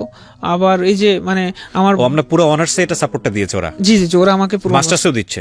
মাস্টার্সে জি না, মাস্টার্সে দেয়নি। পুরো অনার্সের সাপোর্টটা ডাচ বাংলা ব্যাংক দিয়ে দিয়েছে? জি জি জি, পুরো অনার্সের সাপোর্টটাই ডাচ বাংলা ব্যাংক দিয়ে দিয়েছে। বাট বাই দ্য ওয়ে, এই অনুষ্ঠানের স্পন্সর ডাচ বাংলা ব্যাংক না, but they are doing very good স্কলারশিপের ক্ষেত্রে, যে কারণে থ্যাঙ্কস জানাই আমাদের এই অনুষ্ঠানটা থেকে। যারা ভালো কাজ করেন, তারা যে ব্র্যান্ডেরই হোক না কেন, যাই কিছু হোক না কেন, দে শুড বি হাইলাইটেড, সব জায়গাতে তাদেরকে হাইলাইট করা উচিত। ওকে, সো আপনার এই টাকা আপনাকে একটা বিশাল হেল্প করেছে? জি, ওটা মানে মোটামুটি আমার আসলে ফাইন্যান্সিয়াল একটা খুঁটি হলো। তারপর টিচারের আসলে যে সমর্থন, এটা আমি পেলাম। তো এখান থেকে মানে ফার্স্ট ইয়ারে আমি বাজিমাত করে ফেলছিলাম। আমার চেয়ারম্যান স্যার আসলেন, এসে বলতেছে আসলে যে ফার্স্ট হয়েছে সে আসলে মানে সে 3-3 বার বাসায় চলে গেছিল, তার এরকম মানে অনেক বেশি ডিসএবিলিটি বা তার ফিজিক্যালি চ্যালেঞ্জ আছে, বাট সে আসলে বাজিমাত করে দিয়েছে। তো আমার ফার্স্ট ইয়ারের রেজাল্ট 3.88 ছিল। তো ওখান থেকে আসলে ফার্স্ট ইয়ারে জি ফার্স্ট ইয়ার, তো ওখান থেকে আসলে আমি একটা মানে পজিশন খুঁজে পেলাম যে আসলে আমার দিয়েও হবে বা আমি মানে আমাকে দিয়ে সবকিছু পসিবল। সো ওখান থেকে আসলে মানে আমার জীবনের খুঁটি খুঁজে পেলাম। আমি ইন্টারন্যাশনাল রিলেশনস নিয়ে পড়ছি। আমি ইন্টারন্যাশনাল রিলেশনসকে আসলে অনেক ভালো করে জানার চেষ্টা করেছি, অনেক ভালো করে বোঝার চেষ্টা করেছি। ফাইনালি যেটা হলো যে আপনি অনার্স কমপ্লিট করলেন একটা ভালো রেজাল্ট নিয়ে। জি, অনার্স আমি ওখানে সফল হয়েছি। আর আমি আসলে ইন্টারন্যাশনাল রিলেশনসকে খুব ভালো করে জানার চেষ্টা করেছি। এবং ও প্রথম সারির মধ্যে আছে? জি, আল্লাহর রহমতে রেজাল্টে প্রথম সারির মধ্যে আছে। That's really awesome. কত পেলেন আপনি আউট অফ 4-এ? আউট অফ 4-এ আমার result total 3.80। Excellent, G, truly excellent, is unthinkable. Wow, জোস। এই তো বলি যে আমাদের আশেপাশে কত হিরো আছে, আর কতবার বলবো বলেন, আমার বলতে ভালো লাগে এগুলা। আর তো আপনার কমপ্লিট হলো 2019 সালে? জি 2019-এ কমপ্লিট হলো। আমি আসলে সো এখানে একটা বিষয় বলে ফেলা ভালো, সেটা হচ্ছে যে ইউনিভার্সিটি লাইফে আমি বিভিন্ন স্বেচ্ছাসেবী সংগঠনের সাথে কাজ করেছি। তো সবচেয়ে যেটা মানে আমার মানে জীবনের সাথে যেটা জড়িয়ে, সেটা হচ্ছে physically challenge development foundation, PDF. সেখানে আমি অসংখ্য ফিজিক্যালি চ্যালেঞ্জ পিপলদের সাথে মিট করেছি, অনেক ফিজিক্যালি চ্যালেঞ্জ পিপলদের সাথে থেকেছি। ওদের সাথে দেখেছি কি ওরা যারা ফিজিক্যালি চ্যালেঞ্জ বা যারা ধরেন যাদের মানে একটু আল্লাহ তাআলা মানে আসলে মানুষকে বিভিন্নভাবে পরীক্ষা করে, যারা একটু আসলে মানে একটু কম নিয়ে জন্মায়, যাদের শারীরিক একটু সমস্যা থাকে, যেমন কারো হাত নেই, কারো পা নেই, কারো মুখের সমস্যা, কেউ কথা বলতে পারে না, কেউ কানে শোনে না। এরা কি মানে এরা এই যে ইউনিভার্সিটি গ্রাউন্ডে আসছে অনেক কষ্ট করে, বাট ওরা মানে যতটা না শারীরিক মানে বিষয় নিয়ে ভোগে, তার থেকে অনেক বেশি ভোগে মানসিক সমস্যায়। ওদের আসলে মেন্টাল যে মানে এই যে মানে মেন্টালিটি, ওদের মানে মেন্টালি সবসময় নিচু থাকে ভাইয়া। Because of our society, because of our দৃষ্টিভঙ্গি। সিম্পল কথা হচ্ছে এটা। ওরা যদি জন্মের পর থেকে এটা জানতো যে না, দে আর ফিজিক্যালি চ্যালেঞ্জড এবং তাদেরও স্কোপ আছে, তাদেরকে হীনমন্যতায় ভোগার কিচ্ছু নাই, কজ আমরা প্রত্যেকেই কোনো না কোনোভাবে চ্যালেঞ্জ ফেস করছি আমাদের হিউম্যান লাইফে। ওরা যদি ওই কনফিডেন্সটা ছোটবেলা থেকে পেতো, তাহলে কিন্তু এই মানসিকতা প্রবলেমে তাদের কিন্তু পড়ার কথা না। হাতে হাত ধরে যদি আমরা চলতে পারতাম, হ্যাঁ, একসাথে যদি চলতে পারতাম, ওই যে আপনি ছোটবেলায় যে কানাগালি শুনেছেন বা অন্য কিছু শুনেছেন, এগুলো যদি না হতো, বাচ্চা কাচ্চাদের মধ্য থেকে এগুলো যদি না শুনতেন, তাদেরও কোনো দোষ নাই, কারণ তারা দেখে দেখে শিখেছে। তো এই জিনিসগুলো যদি না থাকতো, তাহলে কিন্তু এই জিনিসটা হতো না, এই মানসিক সমস্যার জিনিসটা হতো না। হ্যাঁ, বলেন তারপর। তো এটা আসলে সোশ্যালি কনস্ট্রাকশন। তো ওরা আসলে এতটা না মানে এতটা মেন্টালি ভোগে, এতটা মেন্টালি আসলে হয়। তো মানে এই বিষয়টা না আমি নিজের বিষয়তেই ফিল করছি। আসলে যখন কেউ মানে পায়ের আসলে নিয়ে জন্মাবে, তখন তাকে যখন কেউ লুলা বলবে বা খুড়া বলবে, মানে এটা আসলে না ফিলিংসের ব্যাপার। মানুষ আসলে এটাকে সোশ্যালি কনস্ট্রাক্টেড করে দিয়েছে, মানুষ এটাকে বানিয়েছে। এটা আসলে মানে তো আমরা যদি প্রথম মানে সমাজ বা মানুষ যদি তাদেরকে যদি প্রথম দিক থেকে যদি সুযোগ দিত, তাহলে হয়তো বা মানে এই বিষয়টা কখনো হতো না। তো ওই বিষয়টা আমার খুব লাগছে। অ্যান্ড ইভেন আমি ওখান থেকে নিজেকে ডেভেলপ করার চেষ্টা করেছি যে আসলে আমি মানে আসলে এমন কিছু করব বা আসলে এমন ভাবে আগাবো যাতে আসলে মানে আমি যাতে ফিজিক্যালি চ্যালেঞ্জ পিপলদের নিয়ে যাতে কাজ করতে পারি। ওরা মানে ওদের ওই বিষয়গুলো আসলে না আমাকে খুব টানে, কারণ আমি এই বিষয়গুলো আসলে নিতে পারি না। আসলে মানে ওর ভিতরে মানে আসলে আমি যেটা মনে করি, they have they have enough potential, they have enough merit, but the fact is that তারা আসলে সেই সুযোগটা পাচ্ছে না, তাদেরকে সেই সুযোগটা দেওয়া হচ্ছে না। এটা আসলে মানে সবচেয়ে মানে কি বলবো মানে সবচেয়ে আনফর্চুনেট একটা থিং। তারা আসলে মানে ইয়ে পাচ্ছে না। আপনি যদি আমাদের যদি পলিসি লেভেল দেখেন, আমাদের যে ডিসিশন মেকিং দেখেন, বা সব জায়গাতে আপনি কয়জনকে মানে কয়জন ডিসেবল বা কয়জন ফিজিক্যাল চ্যালেঞ্জ পিপলদেরকে পাবেন? আমি এই অনুষ্ঠানে একটা জিনিস বলতে চাই, আমাদের মাননীয় প্রধানমন্ত্রী এইসব ব্যাপারে যথেষ্ট রকমের উদার, এবং আমি যদি ভুল না বলে থাকি, আমি আসলে খুব বেশি স্টাডি করি তা না এইসব জায়গাগুলোতে, তবে আমি যদি ভুল না করে থাকি উনি যতগুলো বিষয়ে ওনার সম্পর্কে পড়েছি, লাইক প্রতিবন্ধীদের নিয়ে ওনার যে অ্যাক্টিভিটিসগুলো, বিশেষ করে ওনার মেয়ে সাইমা ওয়াজেদ পুতুল, সো ওনার যে ব্যাপারগুলো সেগুলো কিন্তু খুবই খুবই মানে আশা জাগানিয়া। কিন্তু বিষয় যেটা হচ্ছে যে একটা স্টেট ফ্রেমওয়ার্কের যদি আমরা চিন্তা করি যে আসলে প্রত্যেকটা আমরা যখন যত লেভেলেই কাজ করব, যত কিছুই কাজ করব, আমরা যখন সেটা পিপল ওরিয়েন্টেড ওয়ার্ক যদি আমরা বলি, সেই সময়টাতে আমাদের এই স্পেশালি অ্যাবল যেসব ছেলেমেয়েরা আছে তাদের কথা মাথায় থাকে কিনা, এইটা হচ্ছে আমাদের সবচেয়ে বড় কনসার্ন হওয়া উচিত, যে যাতে করে সব লেভেলে তাদের একটা অংশগ্রহণ থাকে। আমি এই কথাটা কেন বললাম, এই প্রসঙ্গ থেকেই আমি একটু আপনার কাছ থেকে জানতে চাই, আপনি মাস্টার্স কমপ্লিট করার পরে ক্যারিয়ারটা কোন দিকে নেওয়ার চিন্তা করছেন? ভাইয়া আমি আসলে একাডেমিক পড়াশোনা মানে যেহেতু মানে আসলে আমার একাডেমিকে নলেজ ভালো, তো যেটা বেশি সেটা হচ্ছে যে মানে আমি যেহেতু প্রতিবন্ধীদের নিয়ে মানে প্রতিবন্ধীদের বিষয়গুলো খুব টানে, তো আমি আসলে মানে আমার একটা ইচ্ছা আছে যে আমি বিদেশে গিয়ে পড়াশোনা করতে চাই, বিদেশে মাস্টার্স বা বিদেশে পিএইচডি করার জন্য আমি যেতে চাই। আমি আসলে একজন মানে রিসার্চার হইতে চাই, যে আসলে রিসার্চার, জি গবেষক। জি আমি একজন গবেষক হইতে চাই, মানে একজন একাডেমিশিয়ান হিসেবেই লাইফটা চিন্তা করছেন এই মুহূর্তে। জি আমি অল্টারনেটিভ থিংকিংও তো নিশ্চয়ই থাকে, লাইক আমরা দেখি একটা ভালো ছেলেমেয়েরা অনেক সময় বিসিএস করছে, ফার্স্ট ক্লাস গেজেটেড অফিসার হচ্ছে, আপনাদের কি সেই সুযোগটা আছে আপনার চোখের এই সমস্যাটা নিয়ে? জি আমার যেটা বিষয় সেটা হচ্ছে যে আমার মনে হয় যে আসলে আমি ডিরেক্টলি আসলে যারা ফিজিক্যালি চ্যালেঞ্জ পিপল আসলে এদেরকে আসলে ডিরেক্টলি আমি ডিরেক্টলি এদের সেবা করতে চাই ভাই। আমার এটাই মাথায় আছে, কিন্তু আসলে দেশ আমাকে অনেক টানে, মাতৃভূমি আসলে আমাকে অনেক বেশি টানে। এজন্য আসলে আমি মাস্টার্স বা পিএইচডি করার পর আমার মানে নিজের দেশে আমি যদি খুব কাছ থেকে যদি আর 10 জনকে যদি হেল্প করতে পারি, তাহলে এটা আসলে আমার জীবনের অনেক বেশি চরম সার্থকতা হয়ে যাবে। আপনার এইম সফল হোক, এবং আমরা মনে করি একজন আগালে পুরো দেশ আগায়, একটা বাতি জ্বললে সেখান থেকে 1000 বাতি জ্বলার সম্ভাবনা থাকে। তো আপনি রাজশাহী থেকে কষ্ট করে এসেছেন, আপনার সঙ্গে আপনি যখন আমাকে মেইল দেন, আপনাকে আমি ডিরেক্টলি আপনার মেইলটা পড়ার সঙ্গে সঙ্গে আমি আপনাকে ফোন দিয়েছিলাম। কিছু কিছু মেইল এমন থাকে যেটা পড়ে আর মানে আর্কাইভে রাখতে ইচ্ছা করে না, সেটা সঙ্গে সঙ্গে ফোন দেয়, তার মধ্যে এটা একটা। তো উনি আমাকে তখন জানালো যে ভাইয়া আমার তো এখন পরীক্ষা চলছে বা সামথিং লাইক দিস, আমি মিডল অফ দ্য ফেব্রুয়ারি বা মার্চের দিকে আসবো। তখন আমি বললাম ঠিক আছে, কোনো সমস্যা নেই, আর নাম্বার থাকলে আপনি যোগাযোগ করেন। কিন্তু উনি সামহাও টাইম ম্যানেজ করে আগেই চলে এসছে, সো উনিও অনুভব করেছে যে না, আমার গল্পটা আগে বলা উচিত। আমি অনেক বেশি ইন্সপায়ার সুলতান আপনার গল্প শুনে, এবং আমি বিশ্বাস করি আপনার এই গল্পটা যখন সোশ্যাল মিডিয়াতে গেল বা আমাদের রেডিওতে প্রচার হচ্ছে, তখন অনেক ছেলে মেয়ে ইন্সপায়ার হবে। যে কোনো প্রতিবন্ধকতাই আসলে কোনো প্রতিবন্ধকতা না, যদি মনের উইল পাওয়ারটা ঠিক থাকে, এটা হচ্ছে সবচেয়ে বড় কিছু। এবং আমি সবসময় যে কথাটা বলি যে আমাদের চারপাশে অনেক হিরো আছে, তাদের কাছ থেকে নেন। ভালো জিনিসটা যদি আপনি খোঁজ করেন, ভালোটাই আপনার সামনে আসবে। আপনি যদি খারাপ জিনিস খোঁজ করেন, নিয়তি এমন একটা ব্যাপার, আপনার সামনে খারাপ জিনিসই দিয়ে দেবে। সুতরাং আমরা ভালোটা খোঁজ করি, হ্যাঁ। এবং আমরা প্রত্যেকটা মানুষ, এভরিবডি কোনো না কোনোভাবে ক্রিটিক্যাল সিচুয়েশন পার করতেছি, কোনো না কোনোভাবে পিছিয়ে আছি। কিন্তু জীবনে একটা জায়গায় নিজেকে দাঁড় করানোর জন্যে, ভালোভাবে লাইফটা লিড করার জন্যে, একটা পজিটিভ ভাইব নেবার জন্যে যদি কোনো মানুষকে অনুসরণ করতে হয়, ফার্স্ট আপনি আপনার চারপাশে কারা ভালো করছে তাদেরকে অনুসরণ করেন। এতে করে হবে কি, লাইফটা অনেক বেশি ইজি হয়ে যাবে। আপনি যদি টার্গেট করে ফেলেন যে আপনি জীবনে কেএফসির মতো মালিক হবেন, কিংবা আপনি যদি বিল গেটসের মতো বড় কিছু করতে চান, কিংবা আপনি রবার্ট ব্রুসের মতো অধ্যবসায় আপনার মধ্যে নিয়ে আসতে চান, কিংবা আপনি মহাত্মা গান্ধীর মতো একজন বিশাল বড় মাপের পলিটিশিয়ান হতে চান, যারা আমাদের সামনে সবসময় এই যে আমরা পড়েছি ছোটবেলায় রচনা, তাহলে লাইফটা অনেক ডিফিকাল্ট হয়ে যাবে। আমি বলছি না যেটা সম্ভব না, বিকজ মানুষই তো হয়, কিন্তু life will be much more difficult. এবং তখন আপনি যে হোঁচটটা খাবেন সেটা আপনার জন্য অনেক বেশি নেগেটিভ হতে পারে।